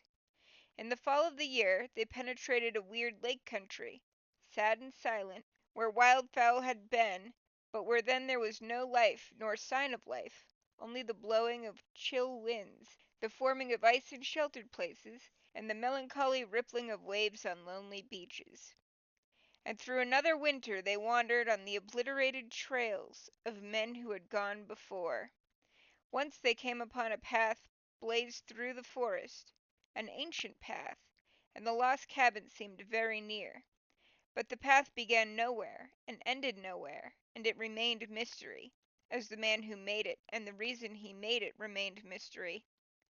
Another time they chanced upon the time-graven wreckage of a hunting lodge, and amid the shreds of rotted blankets John Thornton found a long-barreled flintlock. He knew it for a Hudson Bay Company gun of the young days in the Northwest, when such a gun was worth its height in beaver skins packed flat.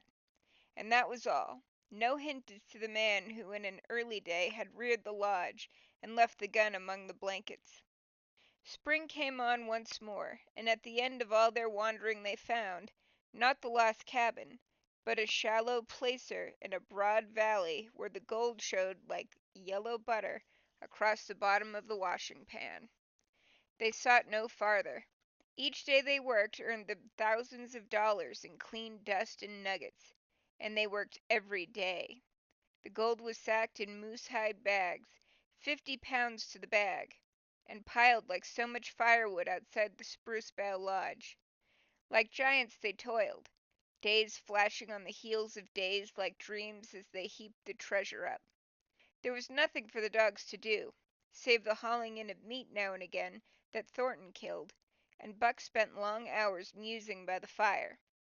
The vision of the short-legged hairy man came to him more frequently, now that there was little work to be done, and often, blinking by the fire, Buck wandered with him in that other world which he remembered. The salient thing of this other world seemed fear.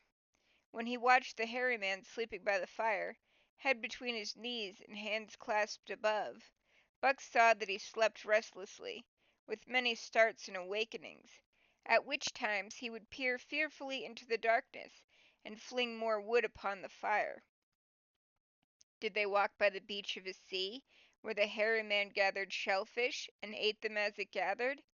It was with eyes that roved everywhere for hidden danger, and with legs prepared to run like the wind at its first appearance. Through the forest they crept noiselessly, Buck at the hairy man's heels, and they were alert and vigilant, the pair of them, ears twitching and moving and nostrils quivering, for the man heard and smelled as keenly as Buck. The hairy man could spring up into the trees and travel ahead as fast as on the ground, swinging by the arms from limb to limb, sometimes a dozen feet apart, letting go and catching, never falling, never missing his grip. In fact, it seemed as much at home among the trees as on the ground, and Buck had memories of nights of vigil spent beneath trees, wherein the hairy man roosted, holding on tightly as he slept. And closely akin to the visions of the hairy man was the call still sounding in the depths of the forest. It filled him with a great unrest and strange desires. It caused him to feel a vague, sweet gladness, and he was aware of wild yearnings and stirrings for he knew not what. Sometimes he pursued the call into the forest, looking for it as though it were a tangible thing, barking softly or defiantly, as the mood might dictate. He would thrust his nose into the cool wood moss, or into the black soil where long grasses grew, and snort with joy at the fat earth smells, or he would crouch for hours, as if in concealment, behind fungus-covered trunks of fallen trees, wide-eyed and wide-eared to all that moved and sounded about him. It might be, lying thus, that he hoped to surprise the call he could not understand, but he did not know why he did these various things. He was impelled to do them, and did not reason about them at all. Irresistible impulses seized him. He would be lying in camp, dozing lazily in the heat of the day, when suddenly his head would lift and his ears cock up, intent and listening, and he would spring to his feet and dash away, and on, for hours, through the forest aisles, and across the open spaces where the niggerheads bunched. He loved to run down dry watercourses, and to creep and spy upon the bird life in the woods. For a day at a time he would lie in the underbrush, where he could watch the partridges drumming and strutting up and down. But especially he loved to run in the dim twilight of the summer midnights, listening to the subdued and sleepy murmurs of the forest, reading signs and sounds as man may read a book, and seeking for the mysterious something that called, waking or sleeping at all times, for him to come. One night he sprang from sleep with a start, eager-eyed, nostrils quivering and scenting, his mane bristling in recurrent waves. From the forest came the call, or one note of it, for the call was many-noted, distinct and definite as never before, a long drawn howl, like, yet unlike, any noise made by husky dog, and he knew it, in the old familiar way, as a sound heard before. He sprang through the sleeping camp, and in swift silence dashed through the woods. As he drew closer to the cry he went more slowly, with caution in every movement, till he came to an open place among the trees, and looking out saw, erect on haunches, with nose pointed to the sky, a long, lean timber wolf. He had made no noise, yet it ceased from its howling and tried to sense his presence. Buck stalked into the open, half crouching, body gathered compactly together, tail straight and stiff, feet falling with unwonted care. Every movement advertised commingled threatening and overture of friendliness. It was the menacing truce that marks the meeting of wild beasts that prey. But the wolf fled at sight of him. He followed, with wild leapings, in a frenzy to overtake. He ran him into a blind channel, in the bed of the creek, where a timber jam barred the way. The wolf whirled about, pivoting on his hind legs after the fashion of Joe, and of all cornered husky dogs, snarling and bristling, clipping his teeth together in a continuous and rapid succession of snaps. Buck did not attack, but circled him about and hedged him in with friendly advances. The wolf was suspicious and afraid, for Buck made 3 of him in weight, while his head barely reached Buck's shoulder. Watching his chance, he darted away, and the chase resumed. Time and again he was cornered, and the thing repeated, though he was in poor condition, or Buck could not so easily have overtaken him. He would run till Buck's head was even with his flank, when he would whirl around at bay, only to dash away again at the first opportunity. But in the end, Buck's pertinacity was rewarded, for the wolf, finding that no harm was intended, finally sniffed noses with him. Then they became friendly, and played about in the nervous half-coy way with which fierce beasts belie their fierceness. After some time of this the wolf started off at an easy lope, in a manner that plainly showed he was going somewhere. He made it clear to Buck that he was to come, and they ran side by side through the somber twilight, straight up the creek bed, into the gorge from which it issued, and across the bleak divide where it took its rise. On the opposite slope of the watershed they came down into the level country, where were great stretches of forest and many streams, and through these great stretches they ran steadily, hour after hour, the sun rising higher and the day growing warmer. Buck was wildly glad. He knew he was at last answering the call, running by the side of his wood brother, toward the place from where the call surely came. Old memories were coming upon him fast, and he was stirring to them as of old he stirred to the realities of which they were the shadows. He had done this thing before, somewhere in that other and dimly remembered world, and he was doing it again, now, running free in the open, the unpacked earth underfoot, the wide sky overhead. They stopped by a running stream to drink, and stopping, Buck remembered John Thornton. He sat down. The wolf started on toward the place from where the call surely came, then returned to him, sniffing noses and making actions as though to encourage him. But Buck turned about, and started slowly on the back track. For the better part of an hour the wild brother ran by his side, whining softly. Then he sat down, pointed his nose upward, and howled. It was a mournful howl, and as Buck held steadily on his way, he heard it grow faint and fainter until it was lost in the distance.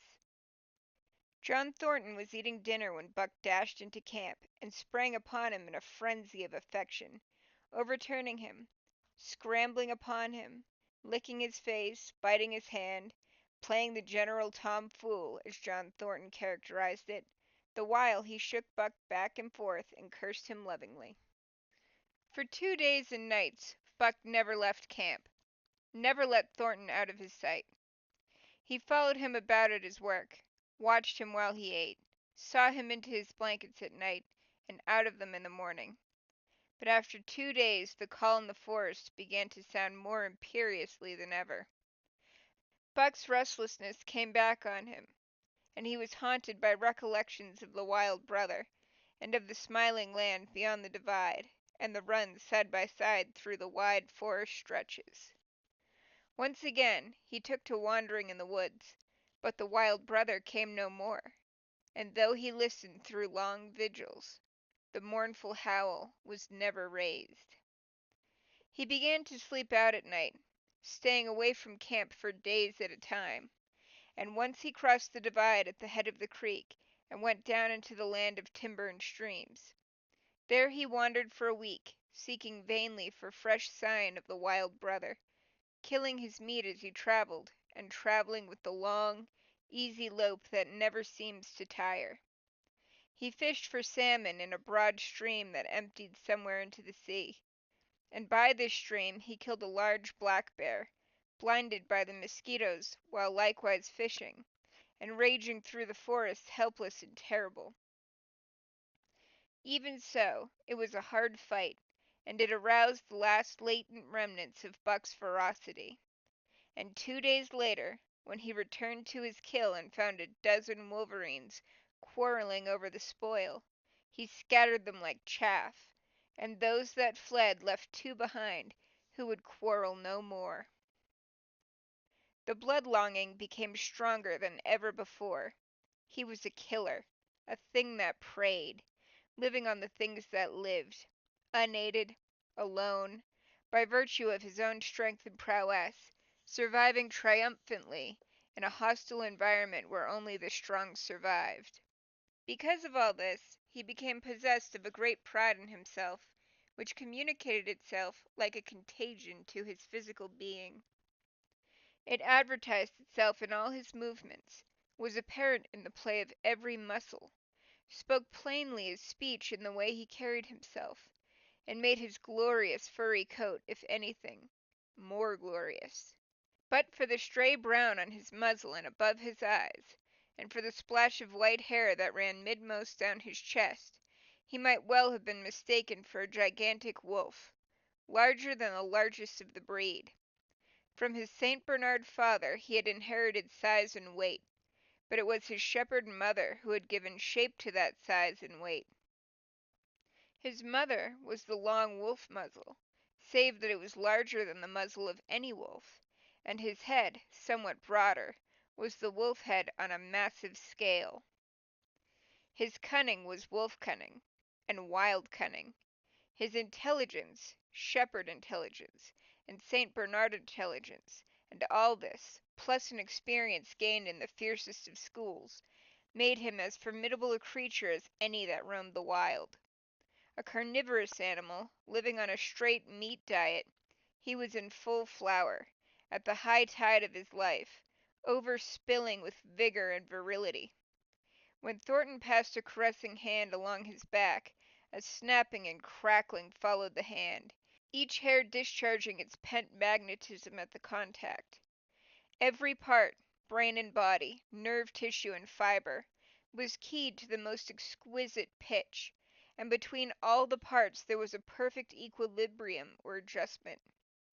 To sights and sounds and events which required action, he responded with lightning-like rapidity. Quickly as a husky dog could leap to defend from attack or to attack, he could leap twice as quickly. He saw the movement, or heard sound, and responded in less time than another dog required to compass the mere seeing or hearing. He perceived and determined and responded in the same instant. In point of fact, the three actions of perceiving, determining, and responding were sequential, but so infinitesimal were the intervals of time between them that they appeared simultaneous. His muscles were surcharged with virility, and snapped into place sharply like steel springs. Life streamed through him in splendid flood, glad and rampant, until it seemed that it would burst him asunder in sheer ecstasy, and pour forth generosity upon the world. "Never was there such a dog," said John Thornton one day, as the partners watched Buck marching out of camp. "When he was made the mold was broke," said Pete. "Py jingo, I tink so mineself," Hans affirmed. They saw him marching out of camp, but they did not see the instant and terrible transformation which took place as soon as he was within the secrecy of the forest. He no longer marched. At once he became a thing of the wild, stealing along softly, cat-footed, a passing shadow that appeared and disappeared among the shadows.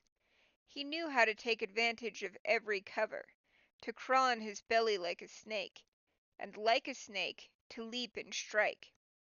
He could take a ptarmigan from its nest, kill a rabbit as it slept, and snap in mid-air like little chipmunks fleeing a second too late for the trees.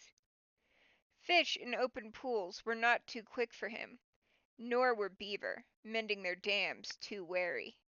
He killed to eat, not from wantonness, but he preferred to eat what he killed himself, so a lurking humor ran through his deeds, and it was his delight to steal upon the squirrels, and when he all but had them, to let them go, chattering in mortal fear to the tree tops. As the fall of the year came on, the moose appeared in greater abundance, moving slowly down to meet the winter in the lower and less rigorous valleys.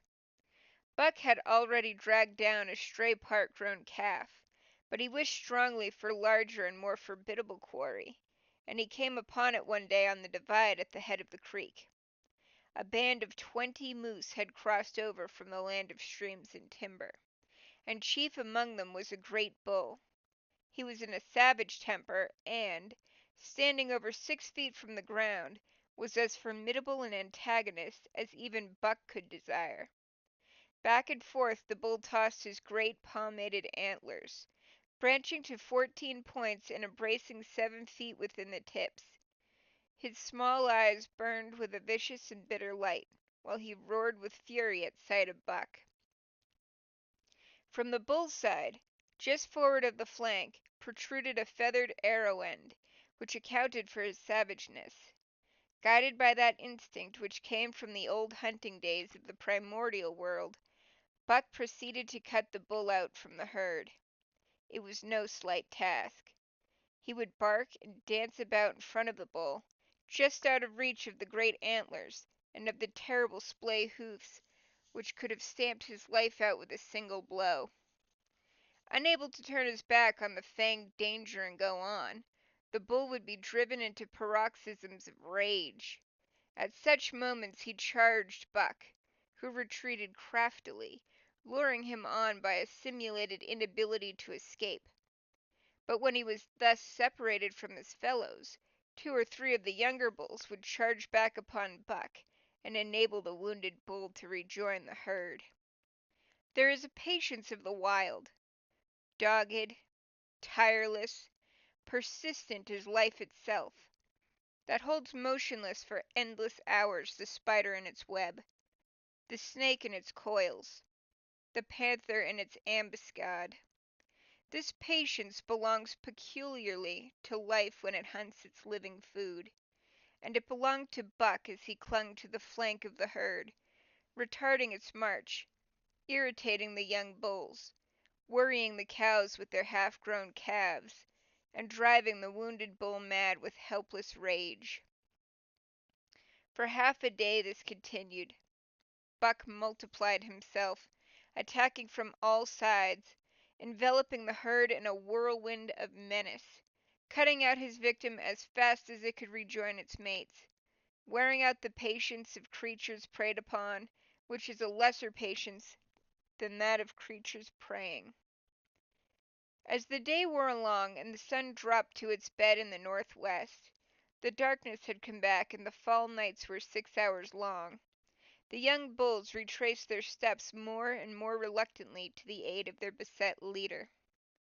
The down-coming winter was harrying them on the lower levels, and it seemed they could never shake off this tireless creature that held them back. Besides, it was not the life of the herd, or of the young bulls, that was threatened. The life of only one member was demanded, which was a remoter interest than their lives, and in the end they were content to pay the toll. As twilight fell, the old bull stood with lowered head, watching his mates, the cows he had known, the calves he had fathered, the bulls he had mastered, as they shambled on at a rapid pace through the fading light. He could not follow, for before his nose leapt the merciless fanged terror that would not let him go. 300 more than half a ton he weighed. He had lived a long, strong life full of fight and struggle, and at the end he faced death at the teeth of a creature whose head did not reach beyond his great knuckled knees. From then on, night and day, Buck never left his prey, never gave it a moment's rest, never permitted it to browse the leaves of trees or the shoots of young birch and willow. Nor did he give the wounded bull opportunity to slake his burning thirst in the slender trickling streams they crossed. Often, in desperation, he burst into long stretches of flight. At such times Buck did not attempt to stay him, but loped easily at his heels, satisfied with the way the game was played, lying down when the moose stood still, attacking him fiercely when he strove to eat or drink. The great head drooped more and more under its tree of horns, and the shambling trot grew weak and weaker. He took to standing for long periods, with nose to the ground and dejected ears dropped limply, and Buck found more time in which to get water for himself and in which to rest. At such moments, panting with red lolling tongue, and with eyes fixed upon the big bull, it appeared to Buck that a change was coming over the face of things. He could feel a new stir in the land. As the moose were coming into the land, other kinds of life were coming in. Forest and stream and air seemed palpitant with their presence. The news of it was borne in upon him, not by sight or sound or smell, but by some other and subtler sense. He heard nothing, saw nothing, yet knew that the land was somehow different, that through it strange things were afoot and ranging. and he resolved to investigate after he finished the business in hand. At last, at the end of the 4th day, he pulled the great moose down. For a day and a night he remained by the kill, eating and sleeping, turn and turn about. Then, rested, refreshed and strong, he turned his face toward camp and John Thornton. He broke into the long, easy lope, and went on, hour after hour, never at loss for the tangled way, heading straight home through strange country, with a certitude of direction, and put man and his magnetic needle to shame. As he held on he became more and more conscious of the new stir in the land. There was life abroad in it different from the life which had been there throughout the summer.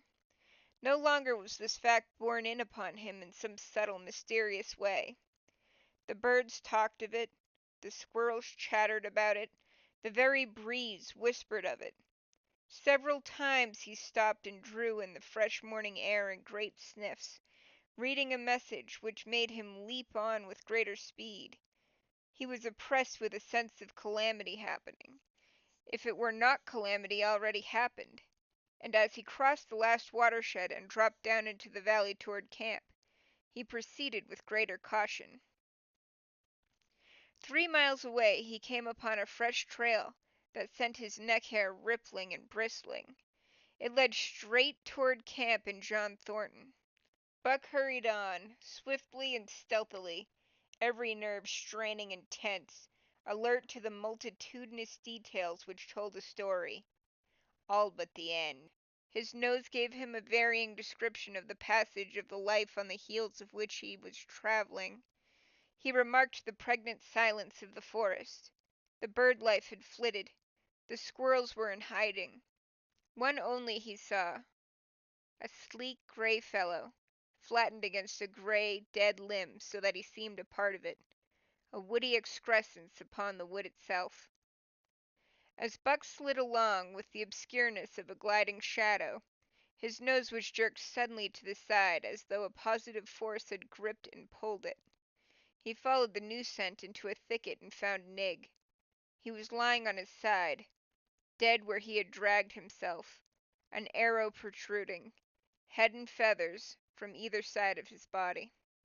100 yards farther on, Buck came upon one of the sled dogs Thornton had bought in Dawson.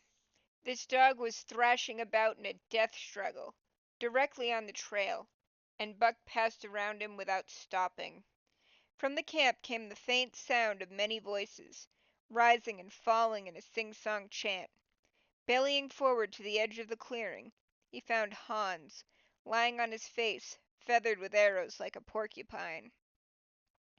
At the same instant, Buck peered out where the spruce bough lodge had been, and saw what made his hair leap straight up on his neck and shoulders. A gust of overpowering rage swept over him. He did not know that he growled, but he growled aloud with a terrible ferocity. For the last time in his life, he allowed passion to usurp cunning and reason, and it was because of his great love for John Thornton that he lost his head. The Yeehats were dancing about the wreckage of the Spruce Bough Lodge, when they heard a faithful roaring and saw rushing upon them an animal the like of which they had never seen before. It was Buck, a live hurricane of fury, hurling himself upon them in a frenzy to destroy. He sprang at the foremost man. It was the chief of the Yeehats, ripping the throat wide open till the rent jugular sprouted a fountain of blood. He did not pause to worry the victim, but ripped in passing, with the next bound tearing wide the throat of a second man. There was no withstanding him. He plunged about in their very midst, tearing, rending, destroying, in constant and terrific motion which defied the arrows they discharged at him. In fact, so inconceivably rapid were his movements, and so closely were the Indians tangled together, that they shot one another with the arrows, and one young hunter, hurling a spear at Buck in mid-air, drove it through the chest of another hunter with such force that the point broke through the skin of the back and stood out beyond. Then a panic seized the Yeehats, and they fled in terror to the woods, proclaiming as they fled the advent of the evil spirit. And truly, Buck was the fiend incarnate, raging at their heels and dragging them down like deer as they raced through the trees. It was a fateful day for the Yeehats. They scattered far and wide over the country, and it was not till a week later that the last of the survivors gathered together in a lower valley and counted their losses. As for Buck, wearying of the pursuit, he returned to the desolated camp. He found Pete where he had been killed in his blankets in the first moment of surprise. Thornton's desperate struggle was fresh written on the earth, and Buck scented every detail of it down to the edge of a deep pool. By the edge, head and 4 feet in the water, lay Skeet, faithful to the last. The pool itself, muddy and discolored from the sluice boxes, effectually hid what it contained, and it contained John Thornton, for Buck followed his trace into the water, from which no trace led away. All day Buck brooded by the pool, or roamed restlessly about the camp. Death, as a cessation of movement, as a passing out and away from the lives of the living, he knew. And he knew John Thornton was dead. It left a great void in him, somewhat akin to hunger, but a void which ached, and which food could not fill. At times when he paused to contemplate the carcasses of the Yeehats, he forgot the pain of it, and at such times he was aware of a great pride in himself, a pride greater than any he had yet experienced. He had killed man, the noblest game of all, and he had killed in the face of the law of club and fang. He sniffed the bodies curiously. They had died so easily. It was harder to kill a husky dog than them. They were no match at all. Were it not for their arrows and spears and clubs, thenceforward he would be unafraid of them, except when they bore in their hands their arrows, spears, and clubs. Night came on, and a full moon rose high over the trees into the sky, lighting the land till it lay bathed in ghostly day. And with the coming of the night, brooding and mourning by the pool, Buck became alive to a stirring of the new life in the forest other than that which the Yeehats had made. He stood up, listening and scenting. From far away drifted a faint, sharp yelp, followed by a chorus of similar sharp yelps. As the moments passed, the yelps grew closer and louder. Again Buck knew them as things heard in that other world which persisted in his memory. He walked to the center of the open space and listened. It was the call, the many-noted call, sounding more luringly and compellingly than ever before. And as never before, he was ready to obey. John Thornton was dead. The last tie was broken. Man and the claims of man no longer bound him. Hunting their living meat, as the Yeehats were hunting it, on the flanks of the migrating moose, the wolf pack had at last crossed over from the land of streams and timber and invaded Buck's Valley. Into the clearing where the moonlight streamed, they poured in a silvery flood, and in the center of the clearing stood Buck, motionless as a statue, waiting their coming. They were awed. So still and large he stood, and a moment's pause fell, till the boldest one leaped straight for him. Like a flash Buck struck, breaking the neck. Then he stood, without movement, as before, the stricken wolf rolling in agony behind him. 3 others tried it in sharp succession, and one after the other they drew back, streaming blood from slashed throats or shoulders. This was significant to fling the whole pack forward, pell-mell, crowded together, blocked and confused by its eagerness to pull down the prey. Buck's marvelous quickness and agility stood him in good stead.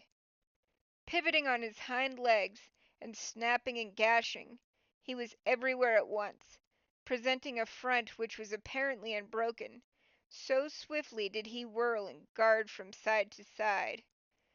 But to prevent them from getting behind him, he was forced back, down past the pool and into the creek bed, till he brought up against a high gravel bank. He worked along to a right angle in the bank, which the men had made in the course of mining, and in this angle he came to bay, protected on 3 sides and with nothing to do but face the front. And so well did he face it, that at the end of half an hour the wolves drew back discomfited.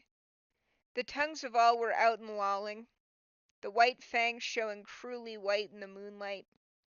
Some were lying down with heads raised and ears pricked forward. Others stood on their feet, watching him, and still others were lapping water from the pool.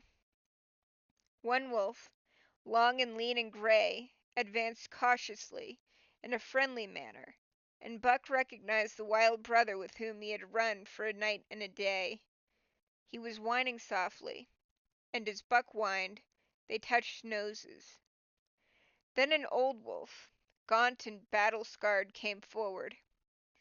Buck writhed his lips into the preliminary of a snarl, but sniffed noses with him.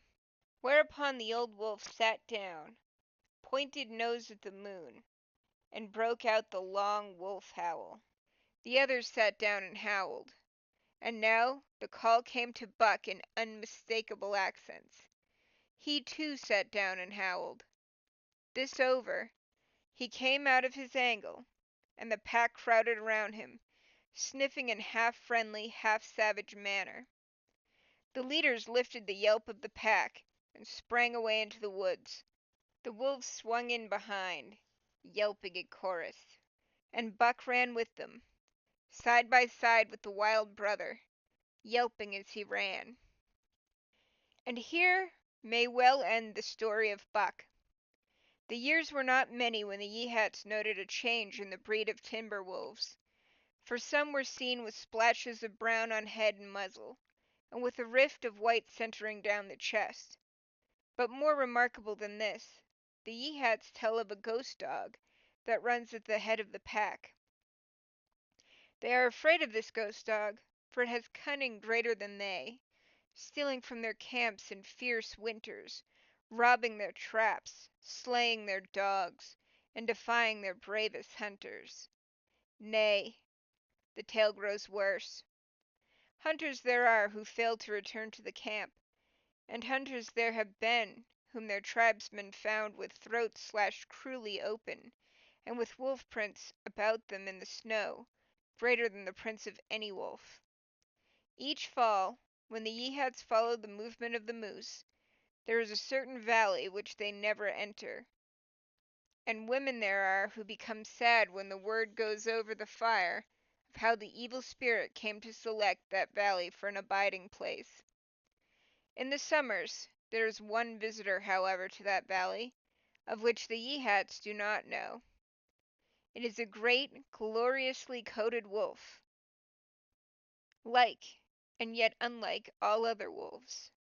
He crosses alone from the smiling timberland and comes down into an open space among the trees. Here a yellow stream flows from rotted moose-hide sacks and sinks into the ground, with long grasses growing through it and vegetable mold overrunning it, and hiding its yellow from the sun. And here he muses for a time, howling once, long and mournfully, ere he departs. But he is not always alone. When the long winter nights come on, and the wolves follow their meat into the lower valleys, he may be seen running at the head of the pack through the pale moonlight or glimmering borealis, leaping gigantic above his fellows, his great throat a-bellows, as he sings a song of the younger world, which is the song of the pack.